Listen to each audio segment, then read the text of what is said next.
Hey everybody, I'm not sure if you can see me. We seem to be having a few little technical difficulties here, so I do apologize for that if you're getting something funny. But on my end, it looks like we're published, so I'm just going to go ahead and go for it. So welcome to another live show. I do apologize if things are just a little bit sketchier than normal. My editor unfortunately had other plans today, so she is not here to assist me, and therefore things may look a little bit different, and I already noticed that I have a little problem over here to my right, which I'm going to fix, and then I'm going to come right back. There we go. So let's dive right into the questions. I will apologize in advance if I don't get to your question. I am going to be answering Super Chat questions first, as usually happens. So if you want to give us cash, or if you just want your question asked early, go ahead and click down there to the Super Chat. I'll scoot a few things out of the way here so it doesn't look too funny on the desk. And let's just dive right in here. I did see one excellent question right up front, which is, are there any American cars anymore, and does it matter? The does it matter part, that's really a personal question, I suppose. I do value buying local, etc., but I have to say that for some reason, as much as I like to buy things, home goods that are made locally, when I redid my kitchen, I made sure and I chose a cabinet vendor that was local, and we chose the only faucet manufacturer that exists in California that was actually making their faucets in California. But for some reason, when it comes to cars, in my head, it's a different decision. It's along the same lines, but it ends up being which car fits me best, and is it American made is only a small part of that decision-making process for me personally, at least. But I do know that for a lot of folks, it really is a much more critical question. And that makes the answer even more complicated, because is a Ram pickup truck American? Is a Jeep American? I would argue that Jeep is as iconic American as Mustang or Camaro or a Silverado. But arguably Ram is going to be the least American of that bunch. Not because of necessarily where it's made, but because Ram is owned by FCA. And they're headquartered in London, and theoretically they were purchased by Fiat. And so is that an American car? I don't know. They sure employ a lot of Americans, and they build a lot of their products in America and Canada, of course. But they also build a lot of trucks in Mexico, and they have a lot of investors that own the company. And those investors may not necessarily be in America. The eternal problem with is it an American product is who owns the company, who owns the stock, where is the vehicle made? These are all valid parts of this question, and I'm not sure how best to answer that for everybody. It ends up being a very personal decision, and one with a really difficult answer. You can definitely go on some of the lists that are made by some universities back east. They're published every year about which cars are most American made. And this list contains not just brands like Ford and the F-150, which is generally pretty high on the list, but also vehicles like the Toyota Camry and the Toyota Tundra and the Toyota Tacoma, which are built in America. And that is another part of this problem. So, some folks, for instance, I get this an awful lot, say, well, I would never buy a Volvo because it's a Chinese car now, because the Chinese own Volvo. Well, true, yes, they're owned by a Chinese company, but the Chinese company's directives have been to push Volvo production in Sweden over some of their other locations, as well as the United States. So if you buy a Volvo S60 now, even in Europe, that Volvo S60 was built right here in America, in South Carolina. So it's not an easy thing to answer. Again, with BMW and Mercedes, it's a very similar equation. The average BMW, average Mercedes was most likely built in America. BMW is the largest exporter of cars out of the United States, for instance. Something that a lot of folks don't realize. BMW exports more cars to other countries around the world, including Europe and China, than General Motors or Ford, just because of the way they've chosen to push their particular production around the world. So I don't know if I can exactly give you that answer, but hopefully that helped you out a little bit there. Let's take a look here further down the list here and go through some of these early questions here. Why is CarPlay and Android Auto so important if infotainment systems are well designed? That's an interesting question, and I would actually love to hear from more of you about your preferences of CarPlay or Android Auto. Maybe we'll have a Facebook poll or something along those lines. I have always wondered if the reason that I love CarPlay so much is that I'm always in a different vehicle. I've driven, let's see here, 5 different vehicles this week. We have the Nexo, we have the Durango, we have the RAV4, we also have a Toyota Camry and a BMW Z4 in for review this week. And if you go back just a few days, then I was in a ton of different Toyota vehicles. I've also been in a Dodge Charger this week, etc. And having CarPlay gives me a very consistent user interface, regardless of what vehicle I'm in. And so I'm forced to wonder if that makes me more interested in CarPlay than it does everybody else. I will say that generally speaking, I find CarPlay and its interface for dealing with music, especially podcasts, as well as mapping, to be perfectly honest, a lot easier to deal with than a vehicle's built-in system. In addition, if you're using voice commands for destination entry, CarPlay is going to be a little bit better. And a lot of that applies to Android Auto as well, although my experience level is a little lower there, simply because the device, the car, whatever it is you're thinking about, is not doing the voice recognition. It's being done by much more powerful systems in the cloud that have the ability to better respond to those voice commands and figure out what you're actually asking for. So let me know what you think about that down there in the comment section below. So let's take a gander down here. Thoughts on the 2020 G90 versus the K900. I'm really interested to see how the G90 does. I'm hoping that I'll be able to drive it soon. It looks like so far nobody's really been able to drive it yet. I'm not entirely clear how I feel about the Superman logo on the front. I think I want to see it in person before I pass judgment on that logo, and the large grille rather. But I do like the interior, and the G90's always been a screaming deal. I would argue that if you are looking especially at a Lexus LS, then Genesis is going to give you the same experience, or oddly enough better in some areas, for less than the Lexus. You'll also, I think, get a better experience than mainstream base versions of the German competition, whether we're talking about an Audi or a BMW, for a lot less. So the eternal question for me would be, what's the value? And value in the luxury segment is a tough sell, I have to admit that, and that's one of the reasons I think that Genesis hasn't been selling as well as some of the other alternatives, is that when you're after a luxury vehicle, you're after opulence, you're after the top end, and value ends up being a little bit less important to many shoppers. So, is the Mercedes-Benz S-Class a better vehicle? I would argue yes. The question is it worth the delta between the two? And when the delta between a Genesis G90 and a Mercedes-Benz S-Class could be up to $100,000, then it's pretty easy to say that the Genesis is the better value in that comparison. Moving along here, how do we get press cars? It's basically a relationship with the manufacturers once you reach a certain size of audience. It's a tricky question to talk about how anybody breaks into that field. I really couldn't tell you there. I was originally getting press vehicles because I was writing for another publication, and started Alex and Autos that way, and it just sort of happened into this thing that developed its own life. So I really couldn't comment any further than that. But I do know that most manufacturers have specific limits. They won't loan vehicles to outlets that don't have more than 1 million monthly views or something along those lines. Demographics also play into that a great deal as well. Let's see here. Does the 2019 CR-V Turbo still have the oil fuel mixing problems of the 2017 model? That's always been an interesting question, Sarah. So the easy answer is we don't know. The more complicated answer is that it never really affected very many people, even in the 2017 model. I would say if your commute daily is in cold climates and very, very short, then this is still a point of concern. But if your commute generally takes you, 5-10 miles at least from your home, a period of time where the vehicle would get up to normal operating temperature, especially if you live in a warmer climate, then it's not really going to ever be a concern. So the origin of the problem is that in vehicles with moderate to high compression, relatively low friction rings in the piston design, they can allow some gasoline to go through between the oil and ring layer there and then into the oil, and they can end up leaving gasoline mixing with the oil.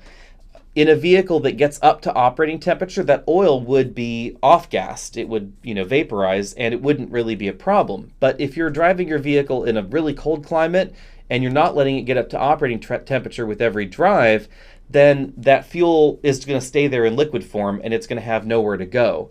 So then it's going to be more of a concern. So it really depends on your particular situation. Let's see here. Big fan. Bryant is asking whether you think Ford will ever get a clean launch of an all-new vehicle platform. Right? There've been so many issues, etc. A lot of manufacturers do have problems getting full, complete platform redesigns offline, and it's not just Ford. Every time any manufacturer really has done this, we've seen some teething issues, we'll say. So, for instance, Honda's definitely had issues with the CR-V when it was last redesigned with their engine lineup, their new turbo engine lineup, etc.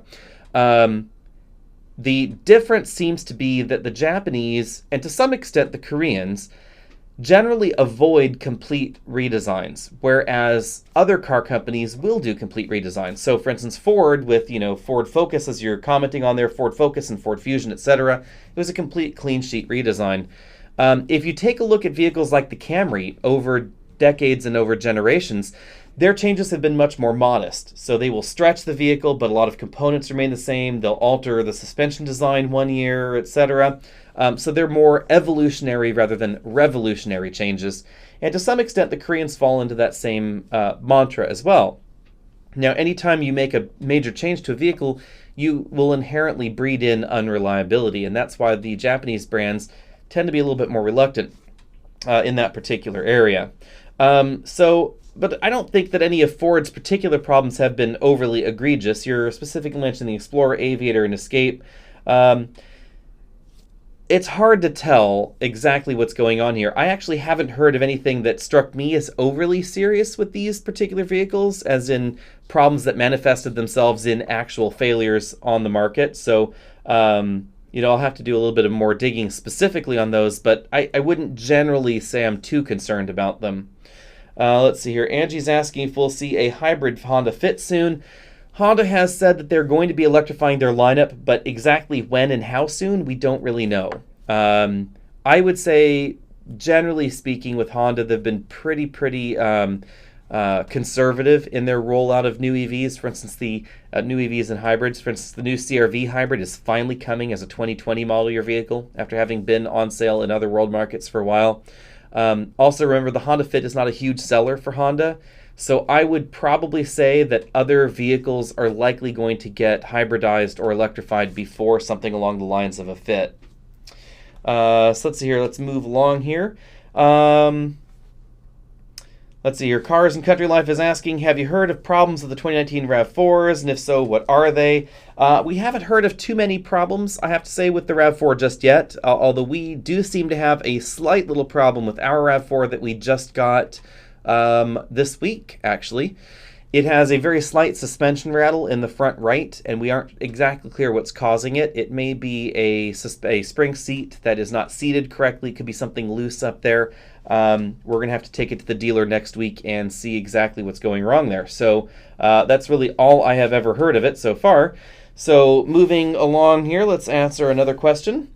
Hyundai Santa Fe just blew its motor after 90,000 miles. After discussing with Hyundai Canada, it's being covered. Has anyone heard of a recall? I have not heard of a recall on that particular model. So let me know if anybody else has found anything there. Kermit's asking about a mid-cycle refresh coming for the CX-5. Technically, the CX-5's already had a mid-cycle refresh. So the most likely thing would be that the CX-5 will probably get redesigned in a few years. It's probably going to be closely related to the new Mazda 3 is what's going to happen. Exactly when we'll see that, we don't know. If it was going to be within the next 12 calendar months, we would already see prototype vehicles running around. That rumor mill would have been well and truly fulfilled, but we don't yet. So we'll have to see exactly how that pans out. So Max Powers, thanks for the super chat there. Your 11-year-old Honda Civic died. You need a small mid-sized SUV. 2019 RAV4 Hybrid LE, any other recommendations? Fast and reliable are key. Well, fast would be the tricky bit there. There really aren't very many entries in this segment that are fast, overtly, I would say. The speediest would be entries like the new Ford Escape with the 2-liter turbo, the Mazda CX-5 with the 2.5-liter turbo, perhaps something like the Kia Sportage with the 2-liter turbo. The RAV4 Hybrid does very well, and it is definitely one of my top picks in the segment, but the speedy part, it's not going to be quite as quick as some people might want, I would say. But the RAV4 Hybrid is a very good deal. It's well priced, it's going to save the average person a lot of cash in the long run, and the fuel economy has been excellent. We've had ours for about 300 miles, for instance, so far. My editor is going to be taking it this weekend and next weekend on some long road trips. Hopefully we'll be hearing from her soon. I'm not going to be the one driving the RAV4 for the most part, so I'm going to be depending on the other people that are here in the office driving the RAV4 to let me know how it goes. But so far, it's been averaging between 38 and 40 miles per gallon, which is absolutely excellent for that particular segment. So moving right along here, let's see here. When will we review the new Supra? Hopefully we should have that soon. I do have the Z4 in for review today. We are a little backed up on videos, so I expect that the Z4 video might be happening sometime in November. So I apologize for that. We have a ton of different things going on right now. If I can run down the list here in my head, we have the Hyundai Tucson video coming up for 2019. RAV4 versus Camry is coming up. We have the Charger wide body and the new Charger Hellcat wide body coming up. We also have some 2020 Toyota truck videos. So Tundra, Tacoma, and 4Runner are also coming up, along with the Sequoia. We also have a BMW X7 video, a BMW 3 Series video, and a Honda Civic Coupe video that are all in the works. Those are all awaiting editing and release. And then we will also be driving the Honda Civic Si. There's going to be a Toyota e-mobility event coming up next week. We will be attending SEMA and the LA Auto Show. There's also a drive coming up for the Hyundai Sonata. And I'm sure I'm forgetting a few things here. The new Jeep Wrangler Diesel, I'll be driving that as well, coming up very, very shortly. So be sure and stay tuned for all of that very, very soon. Let's see here, moving along here. Honda Civic Hatchback Sport Touring with the manual. I've always liked the Civic. The Civic is just a very easy to live with vehicle, to be honest. If you're looking in that segment and you're undecided, Civic is the easy answer. It handles well, the turbo's quick. Manual transmission, if you're really inclined for a manual, is definitely one of the better manuals available in that segment. And oddly enough, the CVT is probably one of the best CVTs available in America. Fuel economy is excellent as well, and so far they've proven fairly reliable overall. Let's see here. Callie guy is asking, what do we say about tuning the Ram 2500 and deleting Enlightened with your experience? I'm not exactly clear what you mean about deleting something. I'm not sure what you mean deleting. Deleting emissions parts, I would definitely avoid doing that because it can cause with some problems with some engine performance questions later, and it also may void your emissions warranty. So definitely be sure and stay tuned with that. Let's see here. Miguel is asking, for stop-and-go traffic, should I get the Honda Insight or Hyundai Ioniq? That's a tricky one. The Ioniq is going to be more efficient generally. So regardless of whether you're in stop-and-go traffic or not, the Ioniq is going to be more efficient. It's not going to be as smooth, though, because of the overall design of the hybrid system. Since it uses a stepped automatic transmission, in that instance it's a dual-clutch transmission and an electric motor, it is going to feel a little bit different, not going to be quite as smooth as a traditional or a hybrid system from Honda, for instance. But the Honda system is not going to be as efficient, especially in slow-and-go traffic and highway driving. And the faster you go, the more efficient the Ioniq will be compared to the Hyundai Insight. So let's see here, moving along here. 2019 Volvo S60, the lease rate is better than some Volkswagens. That's interesting. I did not know that the lease rate was quite that good on an S60. And I apologize, Braden, for not getting to your comment here. I will get to you in just a moment here. I like the S60, and especially on a lease rate, you're not going to be as worried about things like long-term reliability, which could be a little bit of an option, or a little bit of a concern, rather, with the Volvo S60 compared to something like the Mazda 6. The Subaru Legacy XT, we don't know what its reliability will be like. It's a relatively new design. It also is a new transmission and a new engine there for Subaru, relatively speaking. The transmission's a strengthened version of the CVT that they've had for a while. The engine's the new one out of the Subaru Ascent. I would probably tend towards the Volvo. It's going to be a pretty good deal overall. Luxury vehicles generally have more included in the lease, so maintenance, etc., is going to be included there where it may not be in some of the competition. I would just say, if you're going to be concerned about reliability, know that in that lease term you may have maybe one more problem on average than some of the other options. But Volvo and their dealers will give you courtesy vehicles. So if that's something that you're willing to take on, then I would probably go for the S60 if that were me. Let's see here. Have we seen the reverse lights of the 2019 Corolla XSE? I probably have, but I don't really remember them, so I'm not sure if anybody's asking for something specific.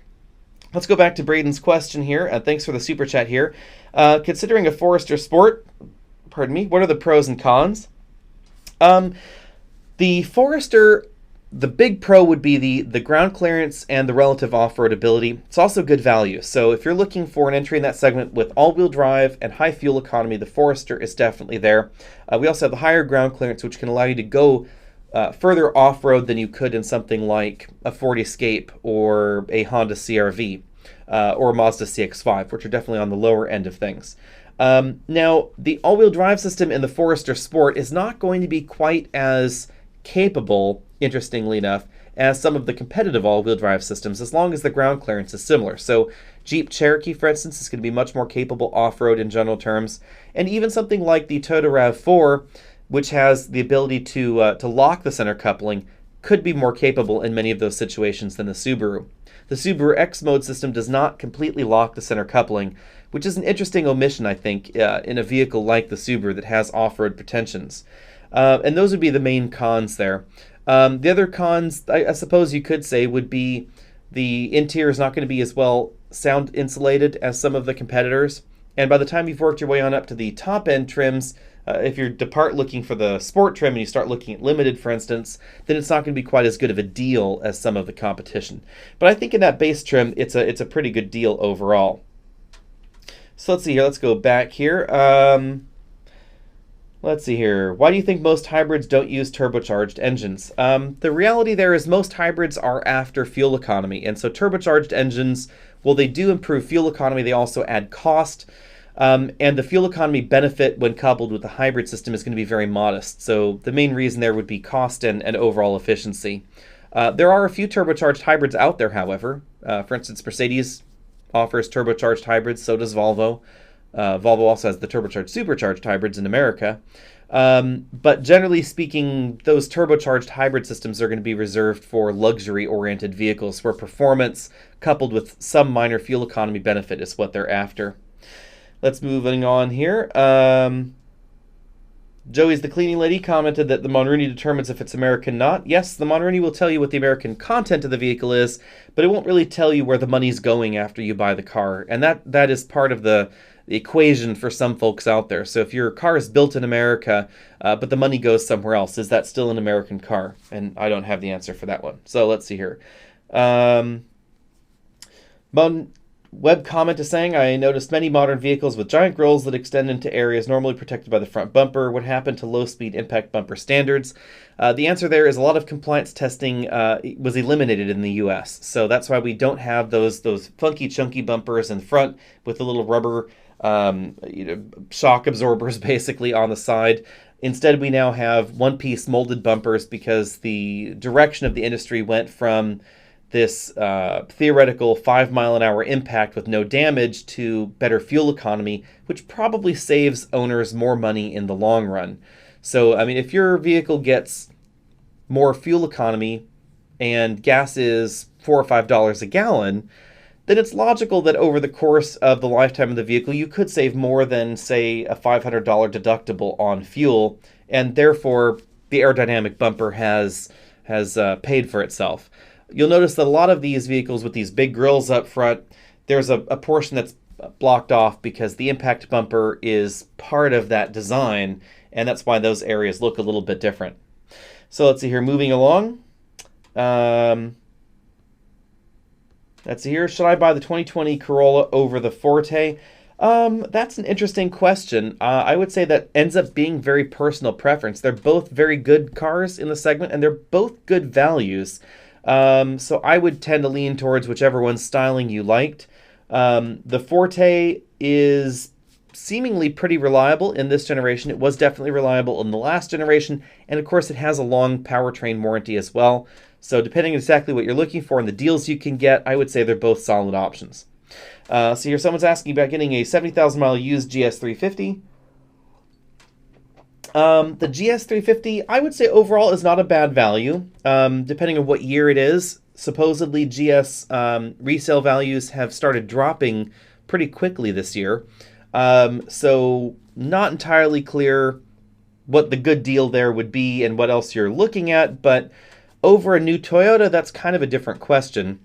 Remember that depending on the age of your GS versus a new Toyota, you're not going to have all the same features, oddly enough, that you would get in a brand new Toyota. So for instance, versus a new Avalon or a new Camry, you're going to have radar adaptive cruise control, autonomous braking, the automatic high beams, LED headlights, etc.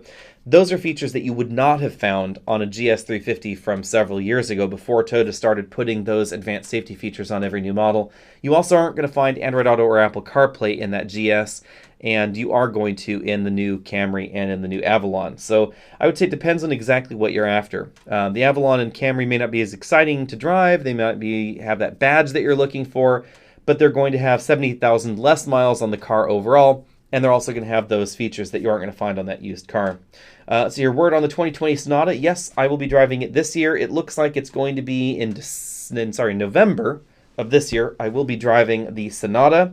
So hopefully that video will be up in about a month or a month and a half or so. I know that there have been some preliminary drives that are out there and are going to be probably released next week, as I understand it. When the embargoes lift, those were all either Canadian journalists or some of the longer-term worldwide launches. We won't be driving it until it has a launch event here in America. So let's see here. TechWiz is saying he has a 2017 Sportage, and he loves it. He really wants a Stinger 3.6. I've heard that Stingers have had issues. Should I be worried and not buy it? I wouldn't be particularly worried about the Stinger. I know that there have been a recall or two here and there that it has not affected a huge number of Stingers. Not too many issues really with that vehicle overall. And generally speaking, Kia has been doing very well in short-term and long-term reliability numbers over the last few years, so I wouldn't be particularly worried about any new vehicle from them. Let's dive on to Gladi02. Thank you for the super chat there. Let's see here. Car Media makes it seem as if sedan sales are in the single digits. Civic sells very well, and there are few brands where cars are a top seller. Definitely true. The cars are still definitely big money. The Toyota Camry, for instance, still sells over 300,000 units a year. And for anybody who thinks that that's not enough units, remember that BMW doesn't really sell terribly many more cars in the US every year than the Camry. And the Camry certainly outsells a wide number of luxury car manufacturers, for instance, BMW, Audi, etc. in the US. So cars are definitely still relevant. What surprised me, in the car area is that I think that the sales slide that we see is something of a self-fulfilling prophecy, rather, because, we have the Camry this week and the RAV4 both in for review, and I'll give you a little bit of a preview for what that video is going to be like. I would buy the RAV4. And why is that? Not because the RAV4 is a crossover, it's crossover styled, and the sedan is sedan styled, but because the RAV4 is just more practical. And the Camry is less practical than the Camry has been in the past. We don't have the same kind of rear seat headroom that we used to find in the Camry, for instance. On the spec sheet, for some reason, and I haven't had a good explanation from this, on this from Toyota, rather. According to the spec sheets, if you get the Camry and the RAV4 with sunroofs on both of them, supposedly headroom should be identical at about 37 inches. But that's just not the case. Sitting in the back seat of the Camry with my head against the headrest, my head is touching the ceiling, and I have to crane my head slightly to the side in order to fit back there right against the ceiling. And in the RAV4, the same maneuver yields about an inch and a half of headroom. So clearly, the RAV4 has more headroom. sedans also aren't as big as they used to be. So that's also part of the problem. The era of the big American sedan really is over, whether we're talking about an entry from an American brand or a Japanese brand, etc. So I would say that that is probably the reason that some folks have moved on to something else. There's the practicality for the cargo area, there's the third row, and then there's the fact that sedans have become a little bit less practical. As this progression has been continuing, a lot of manufacturers have said, well, our demographic is shifting, so we need to make the sedan sportier to appeal to this core demographic. And then in the process, they've abandoned some of those more traditional sedan shoppers. I have to say that I've owned sedans for most of my life, and sedans are probably where I would want to be if it wasn't for that practicality issue. So let's see here, moving along. Lexus RX, we will definitely be reviewing that soon, so I'm not entirely sure when that will be, but hopefully it will be sometime soon. Any changes in the 2020 RAV4? No, so no changes really in the 2020 RAV4. There's going to be some minor pricing changes, and Android Auto is going to be available in the 2020 RAV4, but aside from that, it does not look like there are any changes. Now, the one tricky thing is that we don't know whether Android Auto can be added to the 2019 RAV4. Toyota has not been specific on this. I assume it's going to be a software update only, and so Android Auto will be instantly available for anybody with a 2019 RAV4, but at this point in time, we can neither confirm nor deny it. Let's see here. So Lee Sean is asking, how about XC60 in the American market? Is it made in China? No. So the only Volvo on sale in America at the moment that is made in China is the Volvo S90. It's their smallest volume vehicle. And the main reason for that is because A, the volume is so low, and B, because both America and China like the long wheelbase version, and the long wheelbase version was only tooled up for China. The most likely direction for Volvo really is American production for American sales. So Volvo has explicitly announced that in addition to all S60 models being made in the United States, that the XC90 is also going to be moving to American production in its next generation.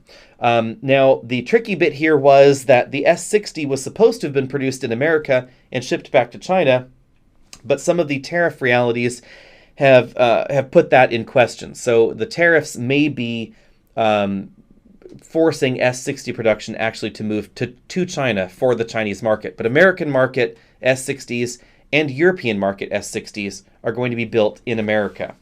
So let's see here, moving along here. Kevin is considering a Nissan Kicks, but not sure of Nissan reliability. I would say, generally speaking, the Kicks is likely going to be less reliable than the Hyundais that you've had so far. Now, how much less reliable, that's not something that's easy to define because it is a brand new vehicle. But judging by Nissan's long-term reliability metrics, you are likely to see perhaps more of a reliability concern there with the Kicks. Generally, however, it scores above some of the American options. So generally, I wouldn't be too worried about it, but if you are comparing it to some of those higher reliability brands, then you may notice a difference. Let's see here. First impressions on the new CR-V Hybrid. I'm going to be really interested to see how the CR-V Hybrid pans out. Honda's hybrid systems have been less efficient in real-world driving than they are in the EPA numbers, so I'm hoping that that's not the case for the CR-V. The main reason for that is the design of Honda's hybrid systems. And I will whip out my little notepad here so you can see what's going on. Basically, the Honda Hybrid is one of the few true serial hybrids available in America. And by serial hybrids, we mean that there is an engine over here. Say that's a 3-cylinder engine, whatever. And then we have a generator here. Pardon my backwards drawing. And then over here, we have a motor. And then that connects to the wheels on the car. So, for the Honda hybrids, below about 40 to 45 miles an hour or so, the engine runs, moves the generator sends power over to the electric motor via electricity, a little lightning bolt there, hopefully that's not too scary looking, and then that drives the wheels forward. The problem is that this process is much less efficient than driving the vehicle forward with a traditional automatic transmission. The losses are higher. Serial hybrids just are generally not as efficient as parallel hybrids. Honda knows this, and that's why over about 42 to 45 miles an hour, depending on the hybrid model, there's a clutch located right here between the generator and the electric motor, and it closes.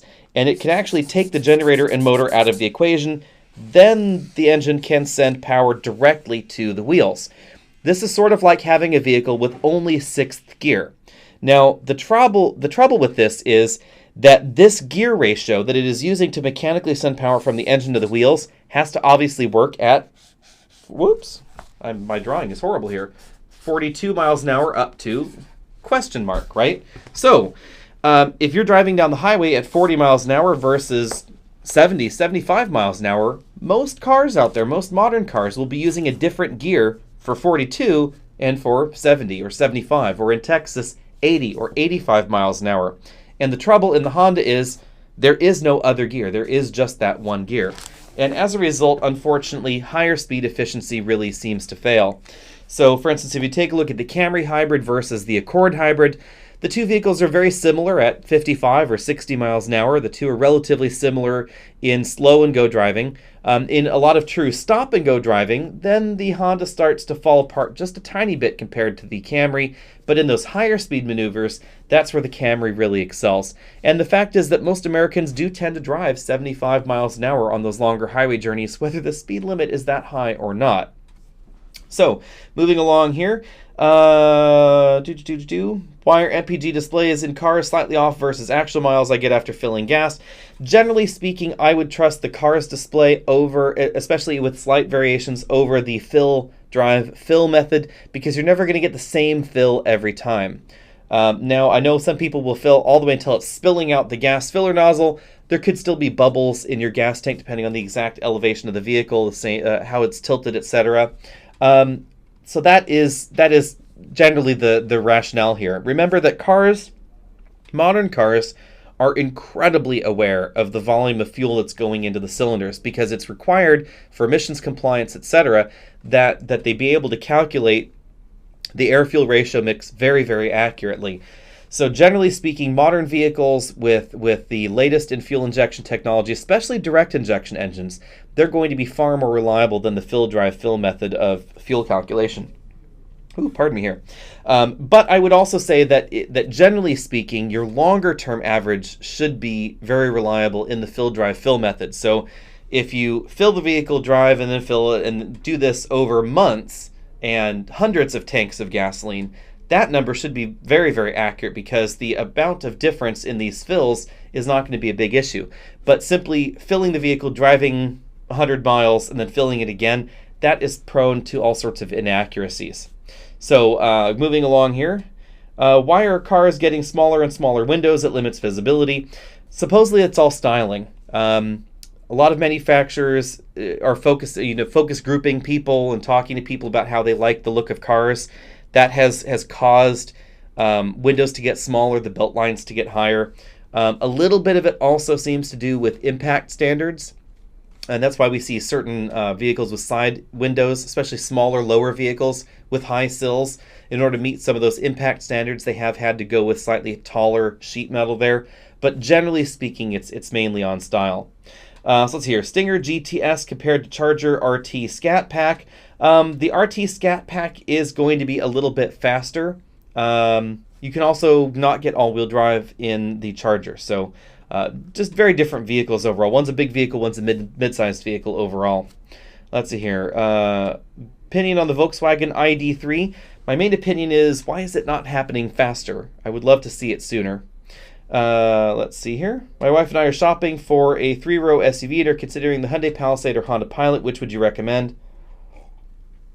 Christopher, that's an excellent question. I would say, unfortunately for our friends over at Honda, that I would take the Hyundai Palisade. It's a newer vehicle. It is absolutely enormous on the inside without being enormous on the outside. Hyundai really, really nailed the space efficiency in the Palisade. It also is comfortable, easy on the eyes, and comes across, honestly, as more premium on the inside than the Honda Pilot. So that is definitely where I would go. It also has a nice long warranty and a brand new 8-speed transmission that is an awful lot smoother than the top-end transmission in the Honda Pilot. Let's see here, moving along here. We'll skip a few questions, so sorry about that again. If I haven't answered your question, you can always, super chat us down there and pull yourself up to the top of the list. But I am having a lot of questions here, so I'm going to try and scoot through them. Let's see here. Why don't Koreans release a hybrid version of their compact crossovers? They're in danger of falling behind in the segment. You will definitely be seeing more hybrids and plug-in hybrids from the Koreans, but probably not until the next version of their vehicles. The Korean manufacturers seem to be a little bit conservative when it comes to their electrification strategy, and they've also been focusing more on battery electric vehicles and their fuel cell vehicles than the hybrids, it seems. So that's why we have things like the Kona EV, the Soul EV, and the Ioniq EV. So they have really more EVs out there than anybody else. But they also have a ton of hybrids and plug-in hybrids already. So they have the Ioniq, they have the Niro, they have the Optima hybrid, and then there's a plug-in hybrid as well. And then there are, of course, the corresponding Hyundai versions. But some of the larger vehicles, it seems like they're probably waiting till the next generation platforms come online before we see those. The Koreans also tend to not buy anybody's drivetrains or anybody's technologies for hybridization. They develop them all in-house. So they've been working on their latest battery electric vehicles, so I suspect that the next move is going to be to focus on those larger vehicle hybrid and plug-in hybrid drivetrains. Remember that hybrids don't generally sell hugely well. The obvious exception here being the new RAV4 hybrid, which has really been gaining incredible percentage of share sales market. Sorry, tripping over my own tongue here. The Toyota RAV4, which has really been gaining an incredible percentage of RAV4 sales, not just in the US, but worldwide. So, for instance, in Australia, the RAV4 hybrid accounts for nearly 50% of RAV4 sales. It's been an incredible move. And nobody was expecting that. Toyota certainly wasn't expecting the RAV4 hybrid to really take off like it did. And to be honest, I wasn't expecting it either. I think it's a completely rational move. If you're out there shopping for a RAV4, you should definitely be buying the RAV4 hybrid over the non-hybrid RAV4. But logic doesn't necessarily move shoppers the way that I think it should, or the way some people think that it should. So hybrids don't necessarily have that sales momentum behind them. So I'm not sure if it's a huge problem for them necessarily. Moving along here, highest rated EV and the cheapest. Let's see here. Highest rated EV, I would say, would be a tie between the Model 3 and the Kia Niro. We actually have a video explaining that. Cheapest, however, unquestionably at the moment, would be the Nissan Leaf. It is a crazy cheap EV, and it still qualifies for the full tax credits. It still qualifies for a lot of state and local incentives. So you could get a Nissan Leaf below $20,000. And remember, that could be a blue Nissan Leaf, it could be a red Nissan Leaf, it could be a white Nissan Leaf. And if we're talking about a Model 3, is the Model 3 a better EV? Yes, I think that's an unquestionable yes answer. But remember that the Model 3 is going to be almost twice as expensive. It doesn't have the full federal tax credit anymore, and as of the end of this year, it won't have any federal tax credit. A lot of state and local incentives have also dried up or may not apply to the Model 3, especially if you're in a income category where you can buy a Model 3.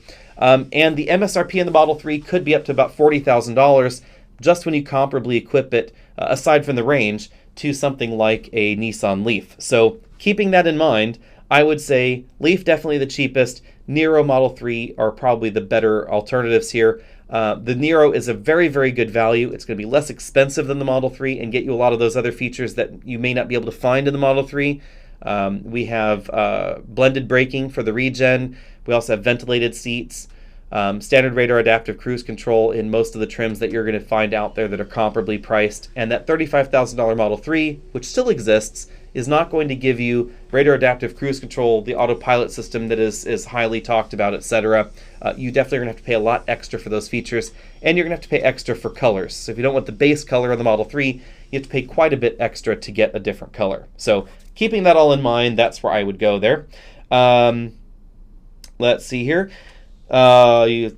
Quest is asking about us almost buying a Lexus GS, LX versus GX. Do you have a preference as a daily driver? I would probably go with Lexus GX. I think they're more comfortable. It's a little bit easier to live with. They also feel a little bit more modern than the Lexus LX. I did nearly buy the GX. I thought long and hard about it because I contacted someone at Lexus and I said, hey, I'm really interested in this. You know, will you give us a good deal? And there was a really good lease deal going, but at the end of the day, the Durango was just the better vehicle overall. The Lexus GX is getting pretty old. And the way that the GX tows and the fuel economy, etc., the whole package deal just ended up being a better value over at the Dodge dealer. And I realize that is quite an odd switch to go from GX to Dodge, but towing was our primary concern, and that's how we ended up there. So, moving along here, Honda Pilot versus Ford Explorer for 2020. I would probably lean toward Explorer. The Pilot is again getting a little bit old. The Pilot's 9-speed automatic transmission is not terribly smooth, and the performance of the base Explorer is absolutely excellent. It's also great to drive. The Explorer is fast, it's fun, it's pretty roomy on the inside, and the deals seem to be pretty good. There's a reason that the Explorer is a very, very high-selling SUV. It's just very well-rounded. Let's see here. Mike is asking, what do you think the price range is going to be between the upcoming Ford Bronco? Any word on when it's going into production? No, but I suspect that we will see it very soon. So my guess is that that is why I have been invited to a Ford event before the LA Auto Show. They haven't told me what it's for, but I'm assuming that it's going to be the baby Bronco because we haven't heard of much else. Oh, and I see you're asking about Ford Bronco, not baby Bronco. So I would say in general terms, the full-on Bronco is most likely going to be Wrangler priced. That's my guess. Baby Bronco is probably going to be Jeep Cherokee priced. So I would definitely look in those price ranges as far as that goes. When we're going to see it, I don't know. Again, I think that the baby Bronco is the one that we're going to be seeing in LA. The full-size Bronco, I think that's going to be a while out further. Let's see here. Any idea when the next generation Outlander PHEV will be out? It's going to be a good long time. Mitsubishi has not had a lot of cash, and that's why the Outlander really is, to be frank, outclassed by just about everything in its segment. The Outlander just got a new 2.4-liter engine in other world markets, but for some reason, they're not bringing that engine to America. My guess is that Mitsubishi didn't want to spend the money to have it retested by the EPA. Now, I don't know that for sure, and it's always possible that it may happen as a mid-cycle 2020 thing or a 2021 thing. But I would say don't bet on a new Mitsubishi Outlander until 2021 at the earliest. And EV range increases. It's again very hard to tell. We also don't know whether or not future Mitsubishi products will be Nissan-based products or not. So it is entirely possible that the Outlander plug-in hybrid, as we know it today, may never live on to a second generation. That's always a possible twist. Because remember, of course, Mitsubishi is owned by Nissan now. So let's see here. Levante is saying, is planning on purchasing a 2013 TSX wagon. What are your impressions? I've always liked the TSX wagon. We had some friends that had one for a while. It's a cute wagon. It handles well. It's the European Honda Accord wagon, which is never a bad thing. It is a little on the small side, so depending on exactly what you're looking for in a wagon, keep that in mind. It's definitely smaller than the current generation TLX, for instance. But depending on the deal that you get on it, it could be a good long-term vehicle there. Let's see here. Thoughts on the Nissan Rogue Hybrid and the Nissan Hybrid system? Well, the Rogue Hybrid is dead, so that's the important thing to know. It has been canceled for the 2020 model year due to low sales. I think that Nissan didn't really push the hybrid system much. Nissan also intimated that the hybrid system was obviously less profitable than the regular versions, and Nissan didn't really seem to need the hybrid system around for corporate average fuel economy compliance. So I think that's the big reason that it has left. Nissan's used a variety of different hybrid systems in the past. They've used a Toyota hybrid system that was relabeled. They've used their in-house hybrid system for front-wheel drive vehicles based on a traditional belt and pulley style CVT. And they also have their own in-house designed hybrid systems on the Infiniti vehicles for rear-wheel drive applications. All of them have been just fine as far as hybrids go. But with the Rogue Hybrid, the fuel economy benefits never really seemed to justify the sales, I think, as much as some folks wanted. They were definitely there, they just weren't as big as some had hoped. Now, part of that is because the numbers weren't as high as RAV4, but the other part, I think, is that the regular Rogue is very fuel efficient in its own right, and that has caused that delta to seem awfully small. So moving along here, someone's currently driving a Toyota Avalon with 150,000 miles on it, looking for an SUV. Do you think the 2020 hybrid CRV would be a good bet? Looking for good mileage, ideally. So again, we don't have any details about hybrid CRV mileage, but I would go out on a limb and say that regardless of what the EPA rating is for the CRV hybrid, it's likely that the RAV4 hybrid's real-world fuel economy is going to be better. Now, I like the CRV a little bit better than the RAV4, so if I were shopping, I might be tempted to CRV hybrid before I RAV4 hybrided, even though the hybrid system in the Honda is not as efficient and arguably not as smooth as the Toyota hybrid system. I might get the CRV just because the rest of the vehicle is more my taste than the RAV4. I like the styling of the CRV a little bit better. I also find the interior a little bit nicer and a little bit more comfortable as well. So definitely keep that in mind here. So Corey is saying you test drove a Hyundai Kona, and that question just completely flew off the list here on the laptop. So I'm terribly sorry about that. Let's see here. See if we can track it down. YouTube has a very strange method for actually interacting with comments here. It's pretty horrible. Questions just go ahead and fly off the screen where we can't find them. Okay, here we go. So Corey's saying, test drove a Hyundai Kona. The front seats were uncomfortable and the brake pedal was higher than the gas pedal. So, yep, I mean, different vehicles are designed for different people. So, that's why I always tell people to spend a lot of time in the vehicle before you buy it. I personally found the Kona seats to be comfortable, but, some people may not. I find some vehicle seats to be uncomfortable, and then I've heard from people that said, they'd had no problem with it. And also, I would also say that impressions on seat comfort can change over time, and time in the vehicle. For instance, if you recall, if you go back, if you've been watching for a while, you may recall that I've given the Dodge Durango medium marks for front seat comfort. I complained about the shape of the seat bottom cushion. I didn't find it terribly comfortable on shorter drives and when we'd had it for a week. But oddly enough, after having lived with the Durango for about a year, I have to give the seats much higher ratings than I initially did. Over a week where I had, interestingly enough, the Durango and a Volvo XC90, which I scored higher than the Durango in seat comfort. I preferred to spend 8 hours at a time in the Durango than the XC90. I had a family friend that was in town. We drove all the way around California. We're spending 8 to 10 hours a day in the vehicle. We did XC90 one day, Durango the other day, a different vehicle the other day, etc. And after 5 or 6 hours, I would rather be in the Durango than the Volvo XC90, which blew my mind, really. And the XC90 was the model with the extending thigh cushion and the seat massage. So, hey, there we go. Moving along here. Thoughts on 2021 Mitsubishi Outlander spy shots? I will believe it when I see it, is the big thing there for the Mitsubishi Outlander for 2021. Any chance to test drive the Toyota Hilux? Probably not. We don't generally cover non-American market vehicles here. Very limited exceptions on that, and the Hilux is, of course, not available in America, so we probably will never drive that. Let's move along here. Let's see, Lexus GX or LX? Oh, we already answered that question. CX-5 or Chevy Equinox? Tricky. Depending on the dealer network near you, I would lean towards CX-5. The CX-5 is very, very pretty. I know a lot of folks have given me a hard time for putting other vehicles with higher marks for cabin noise or performance or whatever. Even handling ability is arguably better in some of the alternatives in that segment, but CX-5 is, I think, by far the prettiest. And a lot of folks buy cars on looks alone. I know that I have definitely at least wanted cars because they looked good, and the CX-5 looks great, so it's hard to go wrong with that. And it looks great inside and out. It's comfortable, it's efficient, etc. I would probably lean towards CX-5, but that's just me. So let's move on here.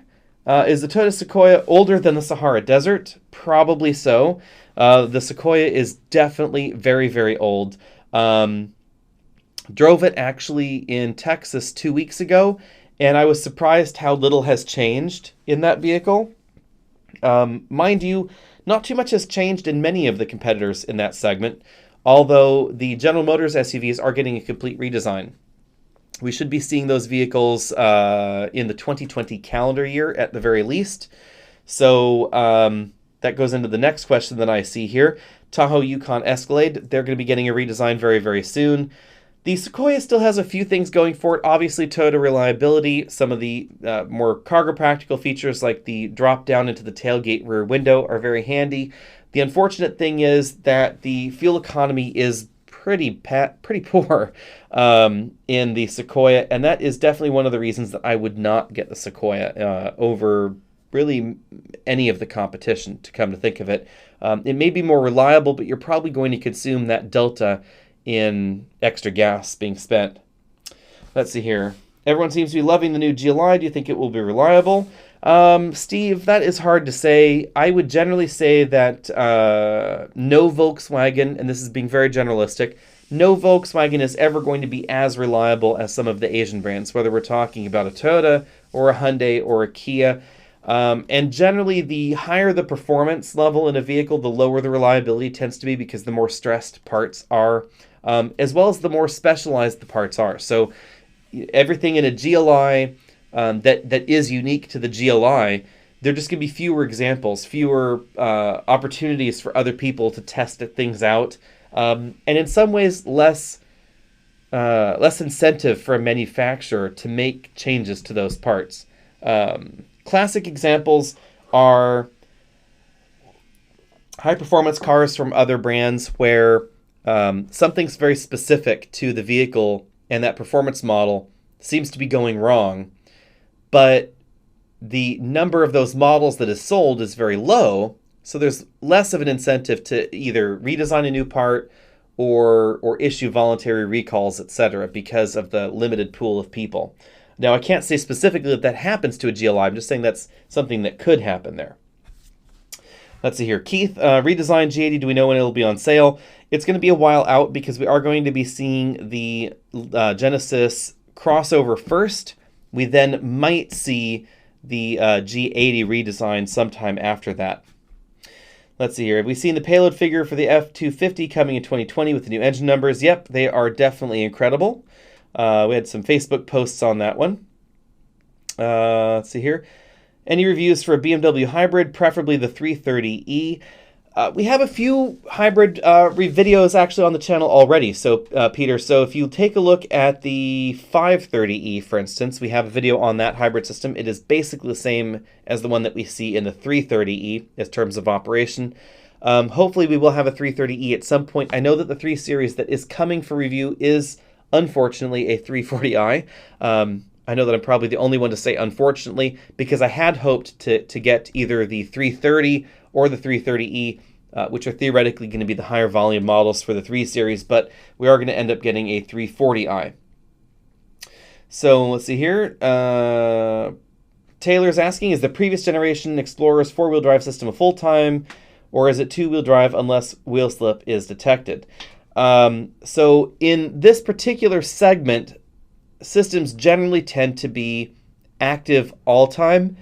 The main exceptions to this are the new GM systems. So for the vast majority of the time, front-wheel drive based vehicles, where you can get a vehicle as a front-wheel drive vehicle or as an all-wheel drive vehicle, they're reactive systems. So some power is sent to the rear from a stop generally, but it's reactive in that the system is reacting to your driver inputs. So from a dead stop, foot off the brake, foot on the accelerator pedal, how much power is sent to the rear is a reaction to your pedal positioning. So some people call this predictive, some would call it reactive. They also react to wheel slip. So if there's wheel slip in the rear, or in the front rather, it will definitely send more power to the rear, but that doesn't necessarily mean that power isn't already going to the rear. And the Explorer is one of those systems. However, if we take a look at some of the competitive GM systems, they have a true front-wheel drive only mode. So a lot of those systems will default to that, and no matter what kind of wheel slip you have, power will only go to the rear if you move the dial over to the auto modes or some of the four-wheel drive modes. Other than that, it's definitely going to be a front-wheel drive only system. So moving along here, thoughts on the potential Rivian subscription model? Any ideas on the price point? We don't really know yet. The subscription models definitely seem interesting. There have been a lot of hurdles to true subscription models in the US. Rivian's path forward it could fall into the same problem category, I would say, because Volvo, for instance, is getting sued in California because their subscription model, according to the dealers, takes dealers out of the equation, and dealers are the big hurdle there. And Rivian has implied that they're going to be looking at a combination model where they sell direct in some states and have franchise network dealers in other states. So if they do that, that could be potentially a problem source for Rivian. However, with new franchise dealers, new contracts, a new manufacturer, they may be able to write that into the contract to get away with that. I don't necessarily think that there's a problem with subscription models as long as the pricing point works for you and you're okay with leasing. If you're going to lease a vehicle anyway, you might as well get a subscription if the deal's good rather than a traditional lease. There's no harm, no foul. But if you're the kind of person that likes to buy a car, then a subscription model might not work quite so well. So let's see here. Steve Jones is saying, but the Cherokee is so old. Yes, the Cherokee is a little old. It has been updated here and there. And I think that overall the Cherokee has aged relatively well, but it is still a very specific vehicle. If you're looking for a compact crossover, pardon me, having hiccups today. If you're looking for a compact crossover that can off-road, the Cherokee really is the only option. It is the only option there that has a locking rear differential, the only option with a 2-speed transfer case, the only option there that will completely lock the center coupling, basically regardless of what you do with it under certain speed ranges. Even vehicles out there like a RAV4 or a Kia Sportage that offer commandable center console center coupling lock, they're not going to stay locked to the same extreme that the Cherokee's system will stay locked. The Cherokee's system is much more robust. It's simply designed to be sending more power to the rear more often. The software in the Cherokee is also more designed for off-roading use. Whereas other manufacturers, if you have multiple wheels off the ground, they may start cutting engine power. The Cherokee will instead start focusing on redistributing that power before it starts cutting engine power because of the way that its off-road software has been designed. So that's the big advantage with Cherokee. It also is fairly big on the inside, has a full-size spare tire, and in some areas of the country where the Jeep dealer is going to be the closest, it may be the most sensible option. But if you're never planning on taking your vehicle off-road and you're looking for some of those other qualities in a compact crossover, then I would argue that there are definitely better options for you out there. But it really depends on exactly what you're looking for. See here, moving along. What can you say about the reliability of the Jaguar E-Pace? Not too much specifically. I would say at the moment, Jaguar's historical reliability numbers are all we're going to be able to go with, and the E-Pace has generally been average for the short-term metrics that I've seen, so I think that that applies here. And that is that JLR's vehicles generally tend to be among the least reliable available in America. So if you're looking for overt reliability, I would probably go for something different, like a BMW X1. BMW X1 is probably going to be more reliable. Let's see, what else could you get? Even something like the brand new Audi Q3 probably could be more reliable than the E-Pace. But again, we don't have specific numbers just yet. If you're concerned about reliability and you really want an E-Pace, I would give it an extra year or two. At that point, we should start seeing some of those reliability metrics come in for the Jaguar. Let's see here. Why do you think BMW made the Mini SE with such short range? The most logical reason is that the Mini product line is designed for Europe, largely. And in Europe, shorter ranges are not really a problem in the market. People tend to commute shorter distances than they do in the US. In addition to that, it's worth noting that in America, the average commute distance is not as big as some people think. So while some folks out there may have 30, 40 mile a day commutes, that's not the average American. So when manufacturers are looking to design vehicles, they're oftentimes looking for that average person, and the average person has a relatively short commute. Let's see here. Gus is asking about a Model 3 Performance. What do we think of it? I think it is absolutely fun, and it's also a better deal than it ever was before because they just lowered the price tag on it, Gus. But I would say that I'm always wondered why Tesla has not gone further with the Model 3 Performance. It has absolutely insane 0 to 60 times when you compare it to other alternatives in the electric segment. And those 0 to 30 times are fairly repeatable as well. But it doesn't have that next level in handling performance or that next level in visual appeal that we see in something like a BMW M3. So I know a lot of folks want to put the Model 3 performance in the same category as a C63 or a BMW M3 because of the 0 to 60 time. But remember, overall track performance times are not going to be comparable. And the level of uniqueness is not going to be comparable either. We don't get sports seats. We don't get a wider body with bigger wheels or bigger tires, etc. And I think that's a little bit of a pity. I would have loved to have seen Tesla have a performance model where something like the Model 3 performance had not just the acceleration to match something like a BMW M3, but also the handling ability to match a BMW M3. So, something that would have wider tires, bigger fender flares, etc. Some unique treatments that could take it to that next level and logically, arguably make Tesla more money in the process. BMW's M vehicles, the Mercedes AMG vehicles are definitely very profitable, and I think that Tesla's missing out a little bit on that front. So let's see, you're moving along here. Recommendations for a hatchback or SUV for a family vacation every year with all-wheel drive. I would say it depends on how big you're looking. But the main culprits would definitely be there. Something like the new Hyundai Palisade, Telluride from Kia, the new Ford Explorer are all going to be excellent options there. Those are probably my 3 favorite entries right now in the 3-row crossover segment. If you plan on towing, then you may want to take a look at either a full-size SUV or something like a Dodge Durango because they're going to be able to tow more than that smaller category of crossover. If you're looking at the smaller end of things, at hatchbacks, especially if you're taking a look at all-wheel drive, then obviously something like the Toyota RAV4 Hybrid is going to be an absolutely excellent option. 40 miles per gallon is definitely going to make those family vacations a little bit less expensive. So what is the best value compact sedan for 2020? That is an interesting question. I would say best value is probably going to be the Nissan Sentra.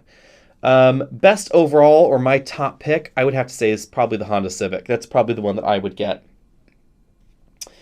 See, CS is saying they're considering a Subaru Ascent or a QX60. What would your preference be? I would probably get the Subaru Ascent. The QX60 is getting a little bit old. It is a luxury brand vehicle. It is going to give you things like real wood trim, the luxury experience that you wouldn't find in the Subaru Ascent, but the Ascent is going to feel more modern on the inside. Now, if you have kids in child seats, then the Ascent is a little bit less practical, in my opinion, because we don't have the ability to keep child seats latched into place and still tilt and slide those second row seats forward. That makes it a little bit less practical than something like a Nissan Pathfinder or the QX60, but I think overall I would probably get the Ascent. Let's see here. Deepak is saying his BMW X1 lease is ending after 3 years with a $23,000 residual. Like the car, should I buy it or return it? Maintenance could be higher after 3 years. However, I don't think I would be particularly concerned about the X1. It has been faring pretty well in reliability metrics. I would be more concerned with the overall price tag of that particular lease residual. Unless it was particularly clean and you really, really liked it, you may be able to find a better deal on a similar year lease return somewhere else. Or you could move into something new. That's a tricky one. I wouldn't necessarily be too concerned about the reliability aspect of it. I would mainly be worried about the pricing on it and seeing what kind of deal you could get. Let's see here. Drew was asking about the Buick Encore, and I've always liked the Encore. The Encore is this odd vehicle in that it sits between two realities. It sits between the Kona and the EcoSport and other subcompact mainstream crossovers and something like the E-Pace, the X1, the X2, the XC40, Evoque, etc. So the Encore is not as luxurious as the Volvo, the BMW, the Mercedes, etc., but it's a better deal than them. Whereas it's also more luxurious than something like a Chevy Trax or a Jeep Renegade, but more expensive. So I've always thought it lands in an interesting area that that more folks should look at. People that are really debating between a mainstream or a luxury vehicle may be well suited in this this kind of vehicle that lives in the Netherlands. Let's see here, moving along. Any updates on the 2020 RAV4 Hybrid, like power passenger seats? No. So probably no power passenger seats in the RAV4 Hybrid. It seems to be very unlikely. So moving along here, Mazda 6 2.5 Turbo or 2.0 Turbo Accord. I would definitely Accord 2.0. The vehicle is just newer overall. It's quieter than the Mazda. It's better performing than the Mazda. Fuel economy was better than in the Mazda as well. So that's definitely would be my choice. Let's see here. Scooting along. Would you buy an E-Pace over a Tesla? I don't know. I would say that depends on exactly your desire for an electric vehicle. The desire for an electric vehicle, your use case, and your personal situation definitely defines whether an EV will work for you, and the answer is not universal. So I think that's a hard question to answer. Why are Mitsubishi's global sales higher than Subaru? Well, they've been at it a long time, and they also were just a bigger automaker for a while. Mitsubishi's global sales have definitely been stalling over time, and Subaru has been on an upward trajectory. Subaru was a very, very tiny auto manufacturer for a very long time, and they've been growing, so they've just been sort of crossing over there. Let's see here. Recommendations for an electric hatchback for a family vacation. Electric hatchback this time. Well, Liam, at the moment, there is only one electric hatchback, really, and that would be the Niro. I suppose you could call the the Nissan Leaf an electric hatchback as well. But if you are looking for that kind of vehicle, that's going to be your only port in the storm at the moment. Tesla will theoretically have a Model Y. If you're going to be taking longer road trips, the Model Y, if you waited for it, is likely going to be a little bit easier to fill up on those longer journeys because of the supercharger network. However, there are going to be a bevy of other electric vehicles coming very soon. Volvo's own electric XC40 is due to be announced in a few days. So it would depend on where you want to go, how far you want to go, and when you're shopping, I would say. Let's see here. Are we going to drive a Volkswagen Arteon? Yes, we have an Arteon review. It has already been filmed. It's waiting for edit. So based on, unfortunately, my schedule and my editor's schedule, it could be a few weeks until that's out, but it is definitely coming. Let's see here. Will the Camry get all-wheel drive? Jay, it does not look like the Camry's going to get all-wheel drive. It looks like the floor stamping in the current model wouldn't be able to accept it. We have a pretty low hump there. There also does not seem to be much motivation. The Camry sells pretty well without all-wheel drive. Toyota seems to be a company that does not like to put all-wheel drive on sedans, generally speaking. So I doubt that it will happen. But, we could always be surprised. Let's see here, moving along. Will the Subaru Forester get a hybrid engine in 2020? Subaru won't talk about future hybrid plans, but I would suspect that if anything is going to get a hybrid system, it would probably be the Outback or the Forester. We have it in the Crosstrek. Now, the Crosstrek's hybrid system is probably not appropriate for Forester or the Outback in its current form. However, because of the way that the hybrid system was developed, they used a lot of Toyota parts. So since Toyota is a large owner of Subaru, they own about 20% or so of Subaru at the moment. There definitely is a technology sharing agreement between the two manufacturers, and that's how the Subaru hybrid system was born that we see in America. The one in Europe was an in-house design. But it borrows the electric motors out of the Camry hybrid system, smushed them together in their own case design with a lot of other Toyota bits and bobs, and then they all jammed it in the trunk and under the hood. So the long and short of this is that the motors in there are capable of giving you a 200 horsepower hybrid system like we see in the Camry and in the RAV4. That level of power should be attainable with that hybrid system. They just chose not to dial it up to that number right away. So hopefully, if they do get the chance to tweak that system, they'd be able to jam that in the Forester or the Outback. We just don't know any details about it just yet. So let's see here, move along. And again, thanks to everybody who has done the Super Chat down there. If you want to get your questions answered sooner, you can go ahead and do the Super Chat. Unfortunately, on the question answering front, I'm still in the first 30 minutes of this podcast. And it looks like we have about 45 minutes of questions and not 45 minutes of show. So moving along here, thoughts on radar cruise control and FCA products versus Toyota. Which mainstream brands are the best? I think FCA's radar adaptive cruise control is definitely smoother than Toyota's system at the moment. Which one is the best? I would say that a number of them are definitely fairly equal. The mainline European companies are all pretty similar. FCA's is pretty good. Ford's is not half bad. GM's in the vehicles that you can get it in is relatively good as well. And the Korean products, cruise control systems generally are pretty smooth. The Honda and Toyota ones are the ones that I think are a little bit behind the times as far as the overall smoothness and functionality goes.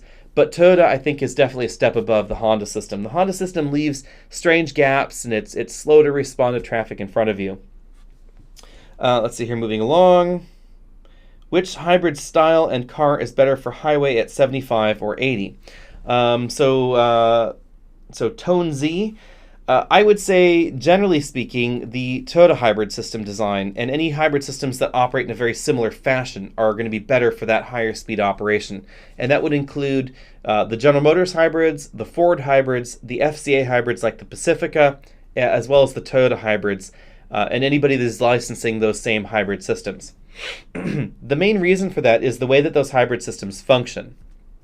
So, when you take a look at a Toyota hybrid system, it's a planetary style hybrid system. So this ends up being quite simple. It's based on a planetary gear set where we have, that's a terrible drawing. Let's try that again. We have a planetary gear set where we have a sun gear in the middle. We then have planetary gears around that on the outside. And these are usually connected to one another via a carrier. So all these gears are connected together like that, and then there's an arm on top of them that will spin them all around the sun gear. We then have a ring gear around the outside. Now, the advantage to this particular system is that you can have an infinite number of ratios between the input and the output, the two inputs and the one output. So if we have the wheels connected to this ring gear right here, and the engine connected to the sun gear, and this was connected to a motor, what we can do is we can use the engine as it's running to basically drag one electric motor, generate a little bit of power, send it along to the ring gear, and this causes mechanically power to flow through that planetary gear set to the wheels. In the Toyota hybrid systems, at least 80% of the power is being mechanically moved from the engine to the wheels, and that's why they tend to be more efficient at those higher speeds than serial hybrids. And then about 20% of the energy is flowing electrically from the motor generator unit to the other motor generator unit, and there's a little bit of a loss in that process, but it reduces the overall parasitic loss and loss to heat, loss, etc., loss in conversion than we see in, for instance, a Honda hybrid system. But it also gives you the ability to have an infinitely variable ratio. So the system is only really limited by the possible RPMs that are allowed for each of these motor generator units. Now that means that if you're going 75 or 80 miles an hour out on the highway, in a Honda hybrid system, the engine might need to be spinning 3,000 RPM, whereas in the Toyota hybrid system, it could theoretically be spinning as low as 1,500 RPM, just based on the actual power needs of the vehicle at the time. And that's going to result in much greater efficiency in the Toyota hybrid system. So let's see here, moving along here. Sarah's asking, do auto start-stop systems lead to more wear and tear on the engine? Logically, yes. However, generally speaking, start-stop systems are operating in a window where wear has been factored in. So, generally speaking, as long as you have oil non-return valves in the engine, and let me back up there a bit. So, by saying, if the vehicle is designed from the factory for this function, then yes. Because vehicles that have auto start-stop generally will have hydraulic fluid backups and one-wave non-return valves in the transmission and in the engine, so that way when they crank back up, there's instant lubrication. The theoretical reason that wear is increased in a non-auto start-stop vehicle when you start and stop it is that there could be this moment where there is no oil pressure or low oil pressure, you're getting inadequate lubrication of some portions of the engine. But auto start-stop engine designs, incorporate special valves to keep oil from flowing back into the pan. So that way, the instant it's cranked, oil's already flowing. So even when there's just one rotation of the engine, that is moving the oil pump and oil is squirting on areas that could achieve wear. So generally speaking, auto start-stop systems aren't going to result in increased wear. The proof of this is seen in vehicles like the Toyota Prius, which has an incredibly long history and a lot of research done on that engine. And a Prius engine is starting and stopping thousands of times in a driving cycle. I mean, in my driving cycle, 25 miles or so one way to the office, in a lot of Toyota hybrid systems, there are periods of time slowing down on the highway. Every time you're slowing down, every time you're stopped, every time you're at a stoplight, etc., the engine's off. A lot of starting and stopping. And those hybrid systems have survived hundreds of thousands of miles in taxi duty in New York City, etc. So simply auto start-stop, no, it's not going to be much of an engine wear concern. It's more of an annoyance for a lot of people, whether they like it or they don't like it. Let's see here, moving along. And let's see here, Beth is asking, if you're sitting in stop-and-go traffic, will the auto start-stop system affect the heat and cold? Yes, so that is the big thing. So if you are in stop-and-go traffic in hot weather, it's probably not going to stop for you, because the climate control system and the computer control system in the car is going to say, well, the cabin needs to be heated. So these auto start-stop systems are not going to give you the same benefit in those weather situations as they would in a more moderate climate. So if you're in the south, know that in the summer, the auto start-stop system's not going to be saving you much in terms of fuel. And if you're in the north in the winter, it's going to be a similar situation. But if you live in California or in Oregon or Washington, then your fuel savings might be noticeable. Let's see here. Do we know if we're getting a new Kia Forte SX or GT line hatchback? The rumor mill is saying yes, but when, we don't know. So eventually, yes, is the best I can say there. Let's see here, moving along. So sorry again for the scrolling of questions here. I'm thinking about a Forte LX versus a Chevy Equinox all-wheel drive for a first car. Which would you pick and why?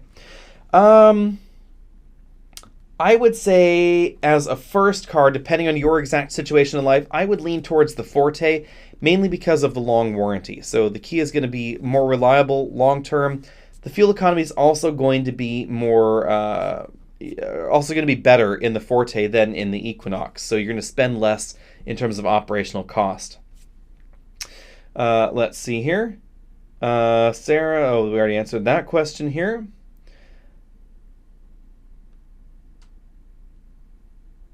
Moving along here, Alan Smith on the new RAV4 plain hybrid versus the limited, worth the extra cost.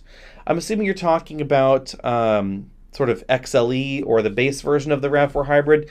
Then it really would depend on how you feel about those particular features. When I was looking at the RAV4 hybrid, the one that we bought for our long-term video series here, I decided to go with the XLE because it seemed to be a good blend of features and overall value. Let's see here, so moving over here. Hopefully they'll throw in some of those new 3-liter power strokes sitting at the factory in the Broncos. I would bet that the Bronco, the actual off-road Bronco, probably will get a diesel. Main reason is A, they've already amalgamated it for the US and emissions tested it and emissions complianced it. And then of course the Jeep Wrangler will also have the diesel, and it's going to be likely a pretty direct competitor to the Bronco. So I would be surprised if it didn't get the diesel. Let's put it that way. Let's see here. Used Model S or new Model 3? Ooh, that's an interesting question. I guess it would depend on how used the Model S is. I might lean towards Model S over Model 3. Let's put it that way. Let's see here. What do we think of the Volkswagen Arteon? I would say you have to stay tuned for that video. That should be coming up over the next few weeks here. BMW X3 or Lexus NX? I would definitely X3. Audi Q7 6-cylinder versus XC90 4-cylinder inscription. At the moment, 2019 versus 2020 Volvo, because the 2020 Audi is not out yet, I would definitely Volvo XC90. But I have to say that the new Audi Q7, or well, mildly refreshed Audi Q7 for 2020 does look awfully good on the inside. I like the changes that Audi has done. They've done a pretty significant interior refresh. We haven't driven it yet, mind you. So I don't know what that's going to really do for the Q7 in terms of value proposition. It's probably going to be a little bit more expensive now in its new refresh here. But I might still lean towards XC90. Let's see here.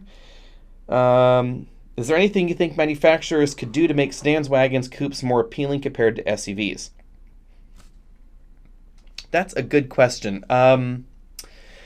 I would say manufacturers could return to some practicality with sedans. I think a sedan with honest-to-goodness usable rear headroom would make a good proposition for itself. I also think that a sedan with all-wheel drive would be a great option.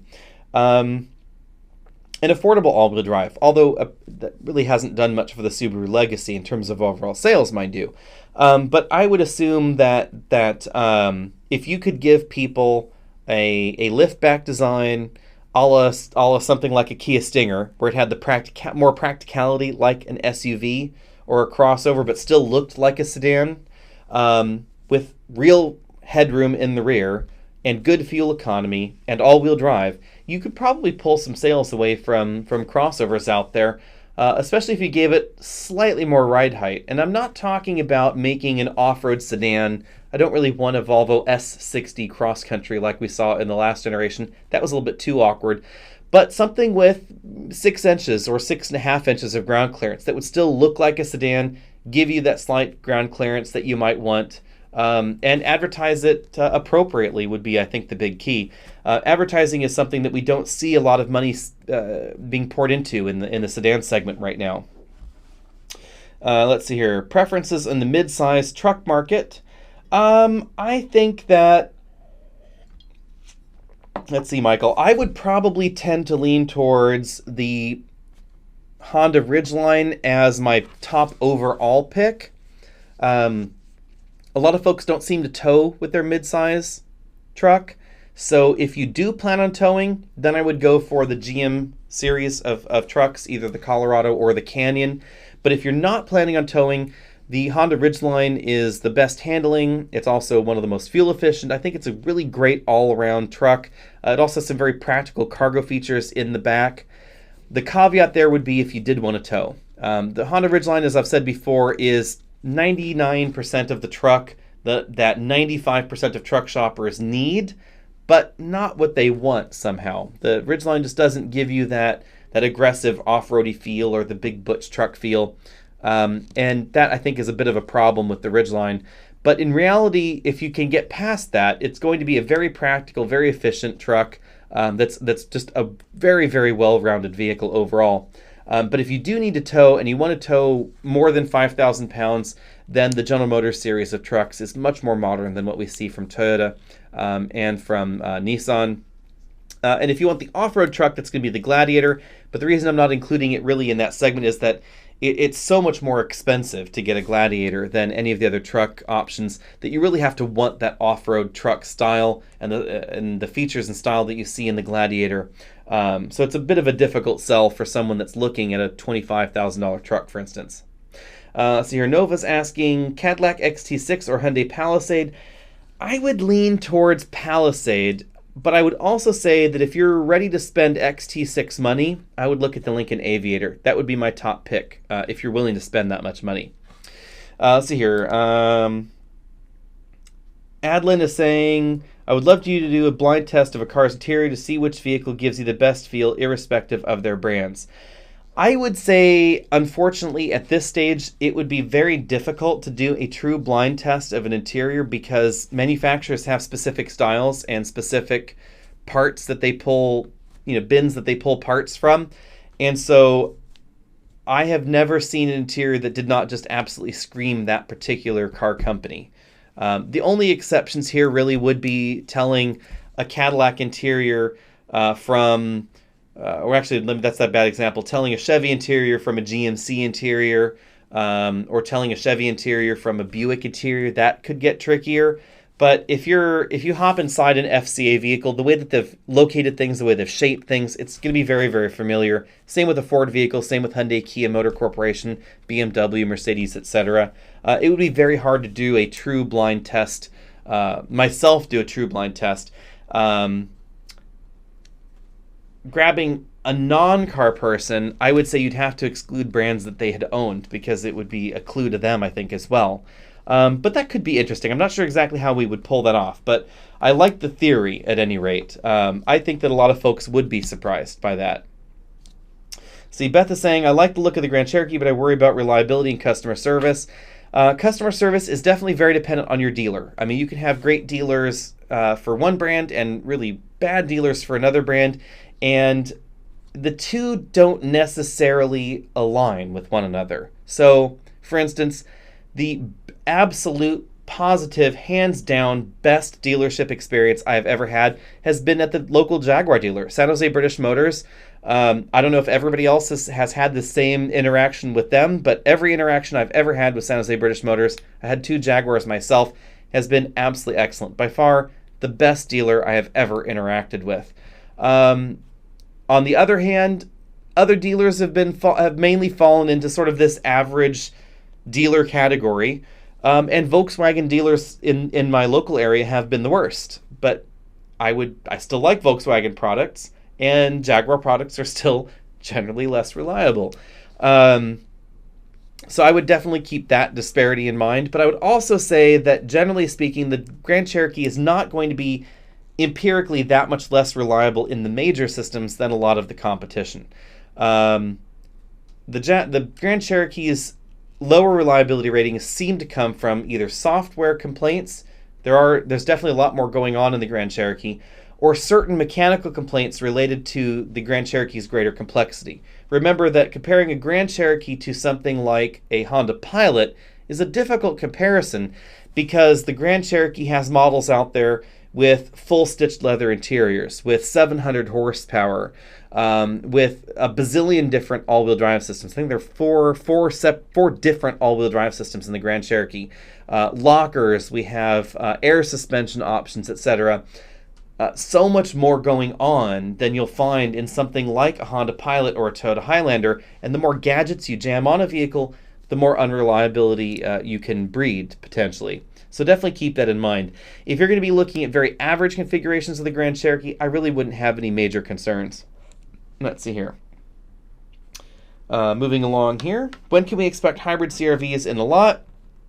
I would say generally about 6 months after their announcement, and that would put us around spring of 2020. That's my guess there. Let's see here. Mazda CX-5 diesel versus upcoming Wrangler. Which would you pick? Those are 2 very, very different vehicles. I would say CX-5 is going to be a lot more affordable, but that's really going to depend on your personal choice between off-road versus on-road. Do we think a BMW 1 Series front-wheel drive sedan will ever come to the U.S.? I would say it's unlikely at the moment. BMW really has resisted in bringing the Active Tourer or the 1 Series sedan here, and I don't really see that changing, at least not in the current version. My guess would be that the current version was not designed for American crash test standards or other standards here, and Mexico's standards are very different, so that's why we see other European vehicles being sold in Mexico that we will never see in the U.S. See, Quazrog is asking, Kia Telluride, is it worth buying now or wait? I would say it depends on the deal. I know that a lot of dealers have been asking over MSRP. I have difficulties paying over MSRP for any mainstream, main-branded vehicle. But if you really want a Telluride, then maybe it's worth it depending on how much more over.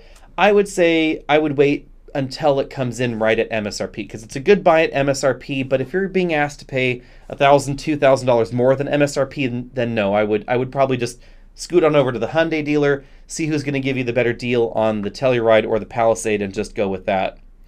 Let's see here. Navigator and Explorer both seem to be having teething problems. Any news on that? Not any major news, so anything that you haven't seen on the main blogs is all that I've really seen on that particular front. Let's see. Prakash is asking, do we know if the Forester will bring back turbocharged engines? I would say at least in the short term it's unlikely. Subaru might bring them back if Forester sales start sagging. Big reason there is that the Forester never sold in volume. The Forester Turbo never sold in volume. And Subaru is also really concerned with fuel economy averages since they don't have very many hybrid products. So other big reason that we don't see a turbocharged engine in vehicles like that or in their lower end products is the overall fuel economy rating. So definitely keep that in mind. Let's see here. Subaru Outback, full review coming soon. Yes, we do have the Outback on schedule. It should be here in, I believe, 2 to 3 weeks. So expect that video around the end of November or so. But you can definitely check out our initial drive review of the Outback already. That definitely has an awful lot of information in it. And I don't suspect that we're going to have too much of a different view by the time we get that at home. Let's see here. Why don't Honda and Toyota offer their hybrid crossovers without all-wheel drive? Wouldn't it be more efficient? Yes, it would be more efficient, but Honda and Toyota also like very streamlined lineups, so they don't like a lot of variation. That's why they do packages rather than individual options, and that's also why Honda and Toyota also limit color options based on trim level, because they don't really want thousands of combinations out there on dealer lots that will just hang out and sit around for a long time.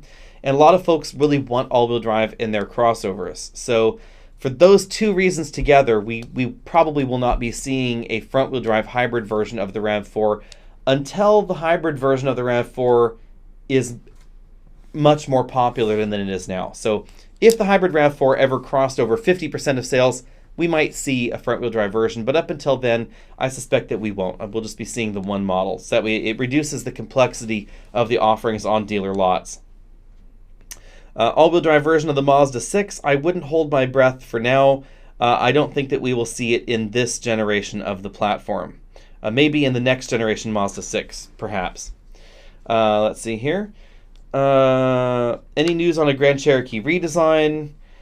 That is an interesting question. The Grand Cherokee has been selling well. So has the Durango, so has the Charger, so has the Challenger. In fact, this last quarter sales results, the Challenger, as ancient as it is, outsold Camaro and Mustang. Charger outsells Toyota Avalon in America. So these older platforms from FCA have a really long lifetime to them. I'm assuming that this number might not be accurate at the moment, but Dodge Durango is still outselling Subaru Ascent.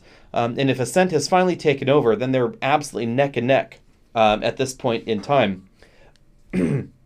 The big reason is that they appeal to very specific audiences, and those audiences aren't being serviced elsewhere. So Grand Cherokee is still the affordable mid-size off-road crossover. If you don't want a Grand Cherokee, but you want off-road ability like that, you're going to have to buy either a Range Rover or some other European vehicle, or you're going to have to live without that off-road capability, because a Grand Cherokee, even without the air suspension, is going to be an awful lot more off-road capable than a Passport, than the Volkswagen, two-row Atlas, any of those other options there. And the Durango is going to tow more than a Passport or a Pilot or a Highlander, etc. So these very specific use cases have definitely kept them around. Now, the redesigns are a little bit tricky because FCA has definitely not been prioritizing redesigns on these products because they're so popular. Why spend the money now when the sales are still so good? You know, it's okay to push them out a bit and spend your resources elsewhere and then come back and refocus when the sales have slid a little bit. And I think that's the big reason that the Grand Cherokee redesign looks a little bit late. We are starting to see some test mules running out there, some prototype vehicles, but we're still a decent amount of time away. And that's the big reason, is that they're still selling very well. Let's see here. Would Kia's IVTs be more reliable with it being chain-driven versus belt-driven? My main concern with the IVT is it just rolled out, or would it be worth looking into? Generally speaking, the 100,000 mile warranty is going to allay a lot of concerns. And a lot of manufacturers, let's put it this way, manufacturers aren't going to design inherently unreliable vehicles because they have to be able to supply that warranty coverage. The warranty coverage is a safety net for you, but it's a profitable mechanism for them. So Kia would not have a 100,000 mile warranty if they couldn't offer it while still being profitable. That's the big thing to remember there. Same with Honda, same with Toyota, same with everybody else out there. And generally speaking, the chain units should be more reliable than the belt units, but the belt units, remember that it's not a rubber belt. It's a steel belt in there. So it's, I mean, they're some of the CVTs have rubber elements, but the rubber elements are not wear components. The wear components are steel. So it's a belt with like these steel sort of shells on it. So I would not be horribly concerned. The Honda and Toyota CVTs are obviously going to be designed with their warranty periods as well as their reputations in mind. Toyota's not going to design a transmission that's going to grenade itself after 100,000 miles because that would lead to a serious brand devaluation problem for them. So all of these manufacturers are really interested in trying to develop transmissions that can really go for the long haul. But that said, I would generally say that the Kia and Hyundai CVT may have a longer lifetime than what we see in some of those others. So, but only time will tell. Let's see. SMP is saying HID or LED. Let's see here. It would depend on the design because there's nothing wrong with HID bulbs necessarily as long as the light output is good. Now, whether or not that is better than an LED really depends on how the manufacturer has chosen to design it. Ovenmit is commenting that the Subaru Forester e-Boxer is already being sold in Japan. Yes, that is correct. However, Subaru has implied at their press event that's not coming to America. Their mild hybrid system, they don't think has a market in the US at this time. Now, whether that's going to be the same in the future, we don't know. But the at this time means that generally speaking, 12 to 18 months, we're not going to see it. Let's see here. Any chance the Model Y could release much earlier? No, that is definitely not a likelihood. Tesla's deliveries have never been on time, and the Model Y is unlikely to be an exception. Tesla's finances don't really allow them to accelerate development in any meaningful way, so I don't expect the Model Y to be any earlier. In fact, the most likely thing is that the Model Y is going to be late, just like the Model 3 was late, just like the Model X was late. Let's see here. Does the new Lexus 500, is it less comfortable than the old 460? Some say the run-flat tires are the ones to blame. I didn't mind the new LS 500. It definitely has a slightly different character, but I think that's mainly suspension tuning. They was definitely trying to go for something that was a little bit sportier, I would say. Let's see here. Do we think Accord or why do you think Accord and Camry sales are decreasing while the Altima has increased 30%? I would say the most likely reason for the Altima sales ascent would be A, it's definitely good value, and B, it has all-wheel drive. So when you're taking a look at sedan sales, remember that they're US across-the-board sales, but I would be surprised if there was that big of a difference in Camry, Accord, and Altima sales in southern states. So California through to Florida across the bottom of the US. I would suspect that the sales blend did not change drastically, but I would also at the same time suspect that Oregon to New York or Maine across the top of the US, that the sales blend probably did change there in a notable way because we now have the option of all-wheel drive there in the Altima. We don't have all-wheel drive in the Accord and Camry, so instantly that opens up avenues for sale in Oregon, Washington, New York, Maine, all those northeastern states, etc., as well as the Midwest and the Eastern Seaboard, to be perfectly honest. So if you're living down in Virginia or Maryland, you may be concerned about the occasional snow flurry. Same thing for Chicago, Ohio, etc. Let's move along here. Thoughts on the Acura Type S concept? I hope it comes soon. Thanks for the reviews. I was looking for an EV for commuting over the Santa Cruz Mountain Pass. I was amazed to find you driving over the Santa Cruz Mountains, which is also my commute. So hey, Jeremy. So thanks for watching. And I would say if you're in this area, obviously something like a Tesla Model 3 is going to be easy to live with. I would also say definitely put the Hyundai Ioniq and the Kia Niro on your shopping list. The Ioniq is getting a bump in capacity for 2020. It's been a very, very good deal price-wise. Also, I think very easy to live with. And the Niro is one of my favorites in that segment. It's just very, very easy to live with, long warranty, etc. excellent battery range in the base model. In our real world and somewhat controversial testing, the Nero and the Kona EV both got better overall EV range than we see in the Tesla Model 3 base model. Now, that shouldn't be too much of a surprise because it has a bigger battery pack. It's not quite as efficient as far as kilowatt hours per mile, or miles per kilowatt hour rather, but it definitely has a bigger battery pack, and that really helps things out. Let's see here. Any news on the Toyota Sienna? The Toyota Sienna is not going to be new for 2020 as far as we know it. I would be surprised if we saw anything specific. Actually, and just to confirm that, nope, no new Sienna for 2020, and the reason we know that is because the 2020 Sienna has already been announced and it's identical to the 2019. So, there we go. So, no Sienna there. Some have been saying that the Sienna will come in 2021. That is the rumor we are hearing. However, I would caution you that we don't know whether it's coming in the calendar year 2021 or whether it will be a 2021 Sienna. Very different things there. So, don't really know. Honda E, that does not appear to be coming into the US at the moment. Hopefully we will know soon. We don't really know too much at the moment. Edelman is asking, why do we never include reliability ratings in our comparisons?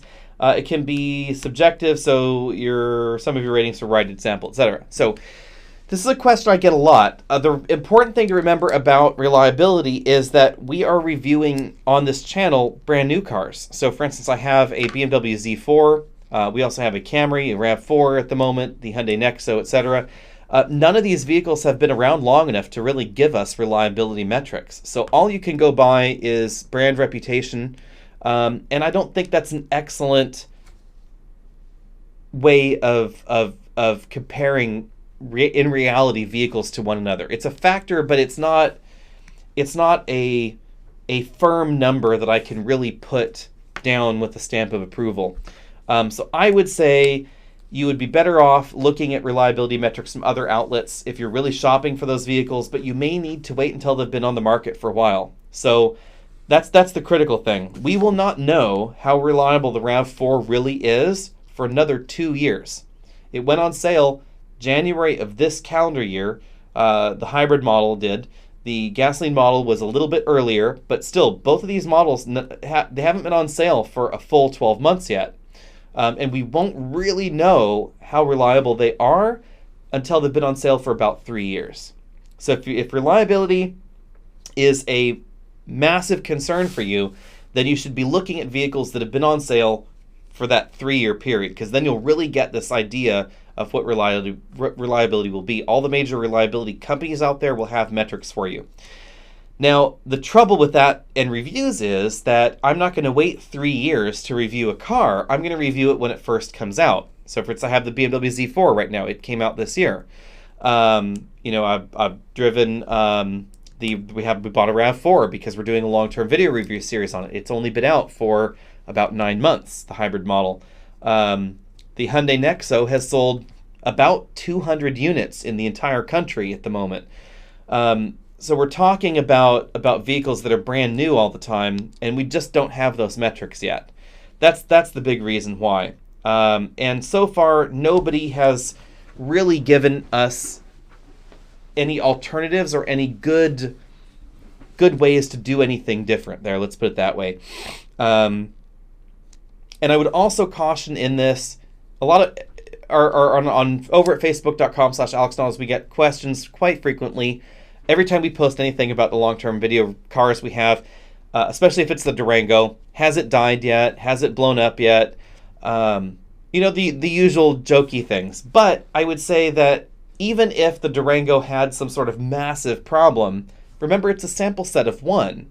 And that's all we're ever dealing with here is a sample set of one, the car that we have. So, going by this logic, the Toyota RAV4 Hybrid that I have would be the least reliable car available right now, because the Dodge Durango has 7,500 miles on it, 0 problems. The Hyundai Nexo has about 3,500 miles on it, 0 problems. The Toyota RAV4, which I got on Friday, has 1 problem already. It has 300 miles on it. It has a rattle. So therefore, the RAV4 is less reliable than the Dodge Durango. But is that number meaningful? No, it's not, because we're talking about one car versus one other car, not 60,000 cars versus 60,000 cars, and how many problems did you have over a longer period of time. So hopefully that makes sense there. Let's see here. Someone is asking if this is my career. Yes, it actually is. So I am in this building 7 days a week, theoretically, when I'm not traveling, which I've been doing a lot of. So yes, this is definitely all that there is.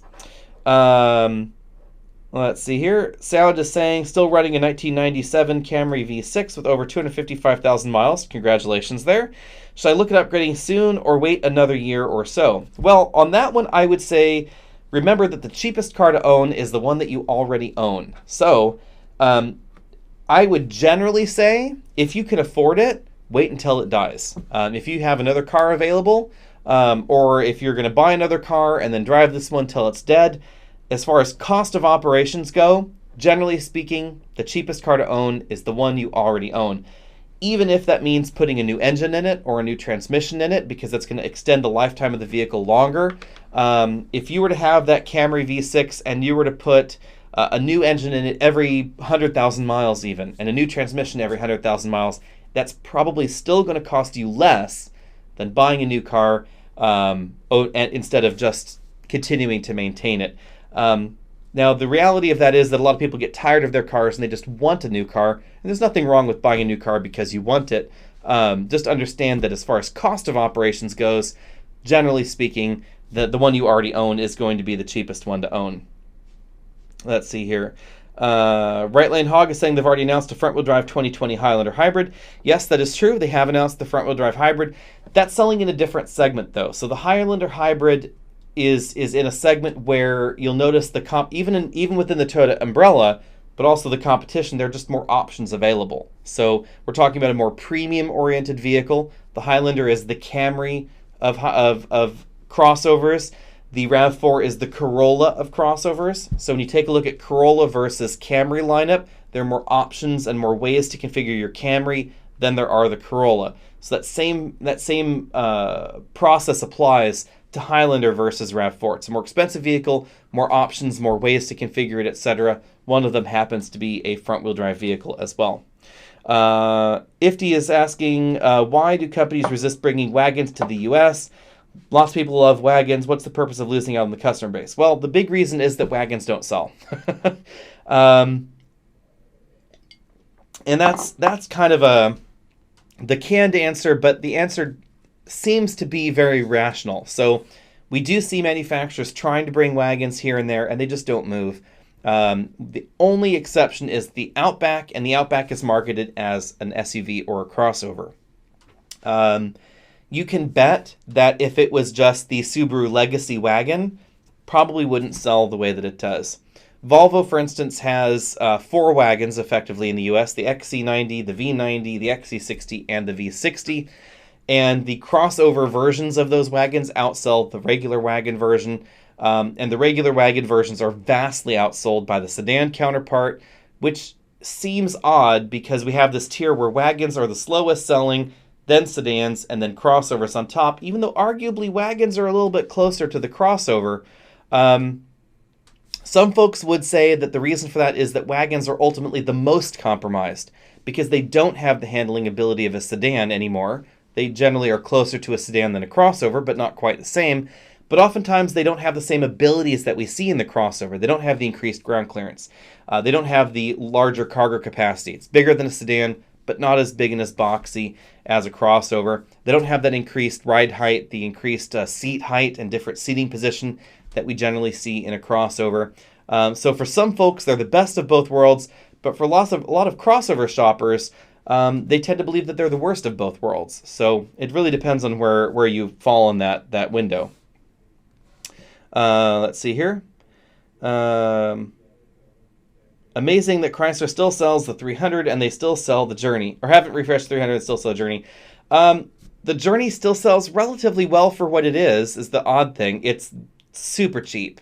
And it would not be able to be the cheap option in that segment if they refreshed it, to be perfectly honest. Let's see here. Have we reviewed the BMW M4? No, but we do have some 4 Series videos on the channel. So be sure and check those out. I probably won't review the BMW M4 unless BMW just wanders by and specifically offers us the keys. It's a little bit too low volume for me to generally do. I generally try and focus on higher volume vehicles unless they're specifically offered. Ed's asking if I ride motorcycles. I do not. I am risk averse, so I like to have lots of steel around me and four wheels. Although I do occasionally do three-wheeled vehicle reviews. We have another one coming up at some point here later this year. I will give you all more details when we can give you them. But generally speaking, I tend to like to have the steel around me rather than, not. So there we go. Which two-row SUV would you buy under $40,000? I would say definitely the Mazda CX-5 with the turbo, or if you're looking to save fuel, then definitely the RAV4 Hybrid at the moment. See here. How do we feel about Ford phasing out their cars? I have to say that the rollout for Ford's sedan phase out, I think, is okay. The Fusion's going to hang around for a while longer. Ford still has sedans in other world markets that they could bring to the U.S. if they wanted to pretty quickly. So I don't think that for Ford it's as big of a deal as if another manufacturer had said that. So, for instance, with FCA, they have not said they're canceling sedans. They still have plans on bringing us a new Dodge Charger, a new Challenger, theoretically at some point in time. They have Alfa Romeo sedans, etc. And that's largely because they don't have a split system in the world, generally speaking. So, if Ford were to cancel all the sedans everywhere in the world, that would be a very different thing than saying, in America, based on our product portfolio, we're focusing on things that are higher, which will sell at higher profits, give people what they want, etc. So expect to see funky crossovers and hatchbacky things that are blurring that line between hatchback and crossover. More EVs at Ford. That's where they're focusing. And I think that's probably the right decision for them. In the mainstream segment, if you don't have 100,000 units a year or more in sales, it's going to be difficult to really be competitive there. And so leaving that market to the other competitors is fine, I think, for Ford. You can definitely see that segment is shrinking. So as companies have been leaving the segment, the pie has been getting smaller, and everybody's portion of the pie has been getting bigger, but the pie is still shrinking. So we look at RAV4 versus Camry, for instance. 10 years ago, Camry sold more than 400,000 units a year, and RAV4 sold under 300,000 units a year. This year, RAV4 could hit 500,000. Camry's going to struggle to hit 300,000 in calendar year 2019. So that's how we go there. Let's see here. Murano versus Pathfinder, which one's more comfortable? I think Murano is more comfortable. Let's see. Any idea how many miles can be driven in electric mode in the upcoming RAV4 plug-in? I would say I will believe the RAV4 plug-in when we actually see it on sale. Knowing Toyota, it's not going to be very many miles, however. There are not too many details out about it at the moment, and that's kind of why I say I'll believe it when I see it. But it's probably going to be along the Prius Prime. So definitely less than the Escape plug-in is my assumption. Probably 20 or so miles on EV. A lot of folks question Toyota's logic in their shorter range plug-in hybrids, but the big reason is overall efficiency. Remember that when you're driving a plug-in hybrid, it's the ultimate compromise. So if you're driving it along in EV mode, you're carrying the weight of a gasoline engine that's doing you nothing. And then if you're driving it along as a hybrid, you're carrying along this massive battery pack, and the weight is doing you nothing. So what Toyota's tried to do in their other plug-in hybrids is try and sit right there on the fence as far as efficiency goes, and give us a small engine and a small battery where you don't have as much of a compromise, but on the other hand, you have lower EV range.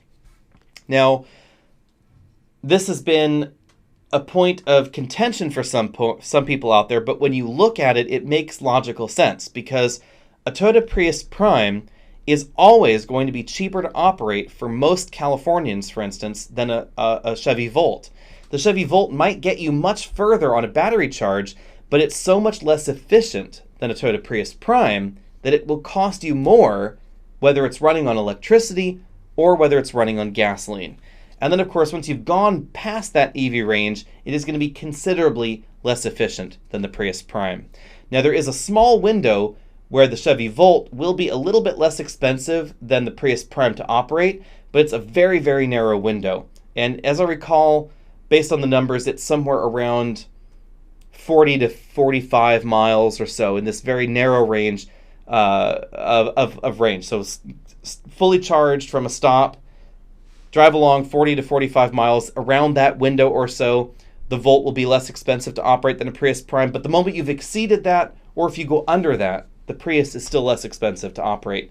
Now, some folks are buying an EV because they want it to be greener, and in that instance, then yes, the longer EV range may be a benefit to you, but it's not going to be less expensive to operate. That's the important thing to remember. So here, moving along here, do we watch other channels like Redline, Savage Geese, etc.? I tend not to watch much video, actually. I will watch some of the people that I know in the industry, so I'll occasionally watch TFL Car. I will occasionally watch Redline, and we've done videos with both Redline and with TFL Car. I know Doug as well. I don't watch his stuff very much, and I don't watch Scotty. I don't find Scotty's videos terribly helpful. Hate to say that. Savage Geese's are very well presented, but I just tend not to watch videos generally at all. So I tend to read more than I watch on the car detail side, bringing impressions in. Let's see here. What are our impressions of the 2020 XC90? It's a modest refresh. The important thing to remember about Volvo is that Volvo does not do their updates the same way as other car companies do. So most car companies will wait for 3 to 4 years, maybe sometimes even 5. They'll bundle their updates, push them out as a refreshed vehicle. Volvo tends to put updates on their vehicle every year. And that leads to this moment where you turn around and you look and you go, well, that's not quite the same as it was at the beginning. So since 2015, as I believe it was the first year for this XC90, we're now on the 3rd battery pack for the plug-in hybrid, for instance. And that is not something that other car companies would do, but on the other hand, it makes it difficult to really comment on specific years in this way. So I like the XC90. I think it stayed pretty fresh in its segment, but there is a lot of tough competition right now. And I have to say that if I were shopping in that segment, I would be pretty hard-pressed between the X5 and the XC90 at the moment. The X5, I think, is a little bit more comfortable. It also is a little bit fresher at the moment than the XC90. The XC90 is still a good value and still a really good deal, but I like the X5 a lot. And the X7, you'll spend a lot more for it, but the X7 is definitely very, very comfortable and very well done on the inside. And then we have the new Audi Q7 due for 2020. And that's obviously going to be a really good option there. So here, full review of the RAV4 Hybrid. That is already out, Alan. So if you go to youtube.com/AlexNautos, you'll actually see that video. It was about a month ago that we did the full video review on the RAV4 Hybrid. It's not the one that we bought, but it is the one that we borrowed right before ours arrived. We are not going to be doing a full review of the one that we actually own because we just did that one relatively recently. And instead, we're going to be focusing on comparison videos. So RAV4 versus Camry, that's coming out very soon. Hopefully, we will also have RAV4 versus Cherokee, RAV4 versus Escape, RAV4 versus Escape Hybrid, RAV4 versus CR-V Hybrid. All those kind of comparisons hopefully will be coming soon. So be sure and stay tuned for that. Ovenmit is asking if I use lane keeping assist or is it unnecessary technology. I am a little torn on the lane keeping assist. I love a lot of autonomous safety systems, but lane keeping assist is not huge on my list. The main reason for that, I think, is that I live in a mountainous area. So I live in the Santa Cruz Mountains, and I'm constantly driving over winding mountain roads where straightening the corners, shall we say, is a normal thing. So if you're driving on a curvy road and you can see very clearly a great distance in front of you and there is a gentle bend to the road, why not just sort of skate across that middle line just a little bit? And if there's a wide shoulder, why not, use the shoulder a little bit to straighten that curve? That kind of stuff doesn't work well with lane intervention systems. So generally speaking, I will turn them on when I'm on interstate highway, and then I will turn them off when I'm on mountain highway. But I could understand that if you dislike the intervention, you might just leave it off all the time. I do find it comfortable on very long interstate highway runs. So if you're going to be doing a family road trip and you're going to be going from California to Texas, for instance, that would be a great use case for lane centering technology. But on my daily commute, I have to say that I don't use it very much. Someone's asking if I went to the Australia event for the release of the Hyundai Venue. No, very sadly, I did not. That was the same time that I was in Germany for the Porsche Taycan event. And so I drove a Porsche on the Autobahn instead of a Venue in Australia. I was not invited to the Australian event, sadly. So I will not be driving the Venue until it is here in America with the American drivetrain. The Venues that were driven in Australia, just FYI, were not the American market one. Not only were they right-hand drive models, but they also had a stepped automatic transmission, and we're getting a CVT in America. So they are going to be a little bit different there. T15 is asking for a teen driver. Do you recommend front-wheel drive or all-wheel drive? I would definitely recommend front-wheel drive. The handling nature of a front-wheel drive vehicle is going to be more predictable, especially for a young driver to really be able to handle. Now that said, I think that there's definitely value in having a young driver experience a rear-wheel drive vehicle. So if you want to spend the money on it, taking them to a teen driver safety course. Some of them are out there that have mini tracks so you can see how the vehicles behave under different circumstances. I definitely think there's value in that. But as far as buying them a vehicle, I would generally lean towards a front-wheel drive vehicle. They're going to be a little bit less expensive, generally speaking, based on the vehicles that are out there. They're also going to be more predictable in adverse weather as far as handling rain, etc. Understeer, where you steer and you're not turning as much as you want. So I'm steering this way, but the car's going that way still. That's generally more predictable and easier for the average driver to correct for than oversteer, where I'm turning this way, and instead of going this way, I end up completely that way. That's a lot harder for the average driver to correct. And so young drivers where they're still learning the basics, I would generally go for something that's easier for them to learn on. Let's see here. What's the reliability of the Honda Civic CVT? We don't really have too many details yet, but overall there's been no concern that I have seen. It's still early days yet because, as you point out, 2016 is about when they started. We do have a ton of transmissions out there, however, so we should be seeing reliability metrics soon and be able to compare a 3-year-old Honda Civic to a 3-year-old Honda Civic prior. That's going to be what we'll be able to see very, very shortly here. I don't suspect that there's going to be any big difference, but I could be surprised. Let's see here. What are your thoughts on the redesign of the Genesis G80 and G90? I'm still a little torn on the Superman logo thing going on there on the front, but I will reserve my judgment until I can see them in person.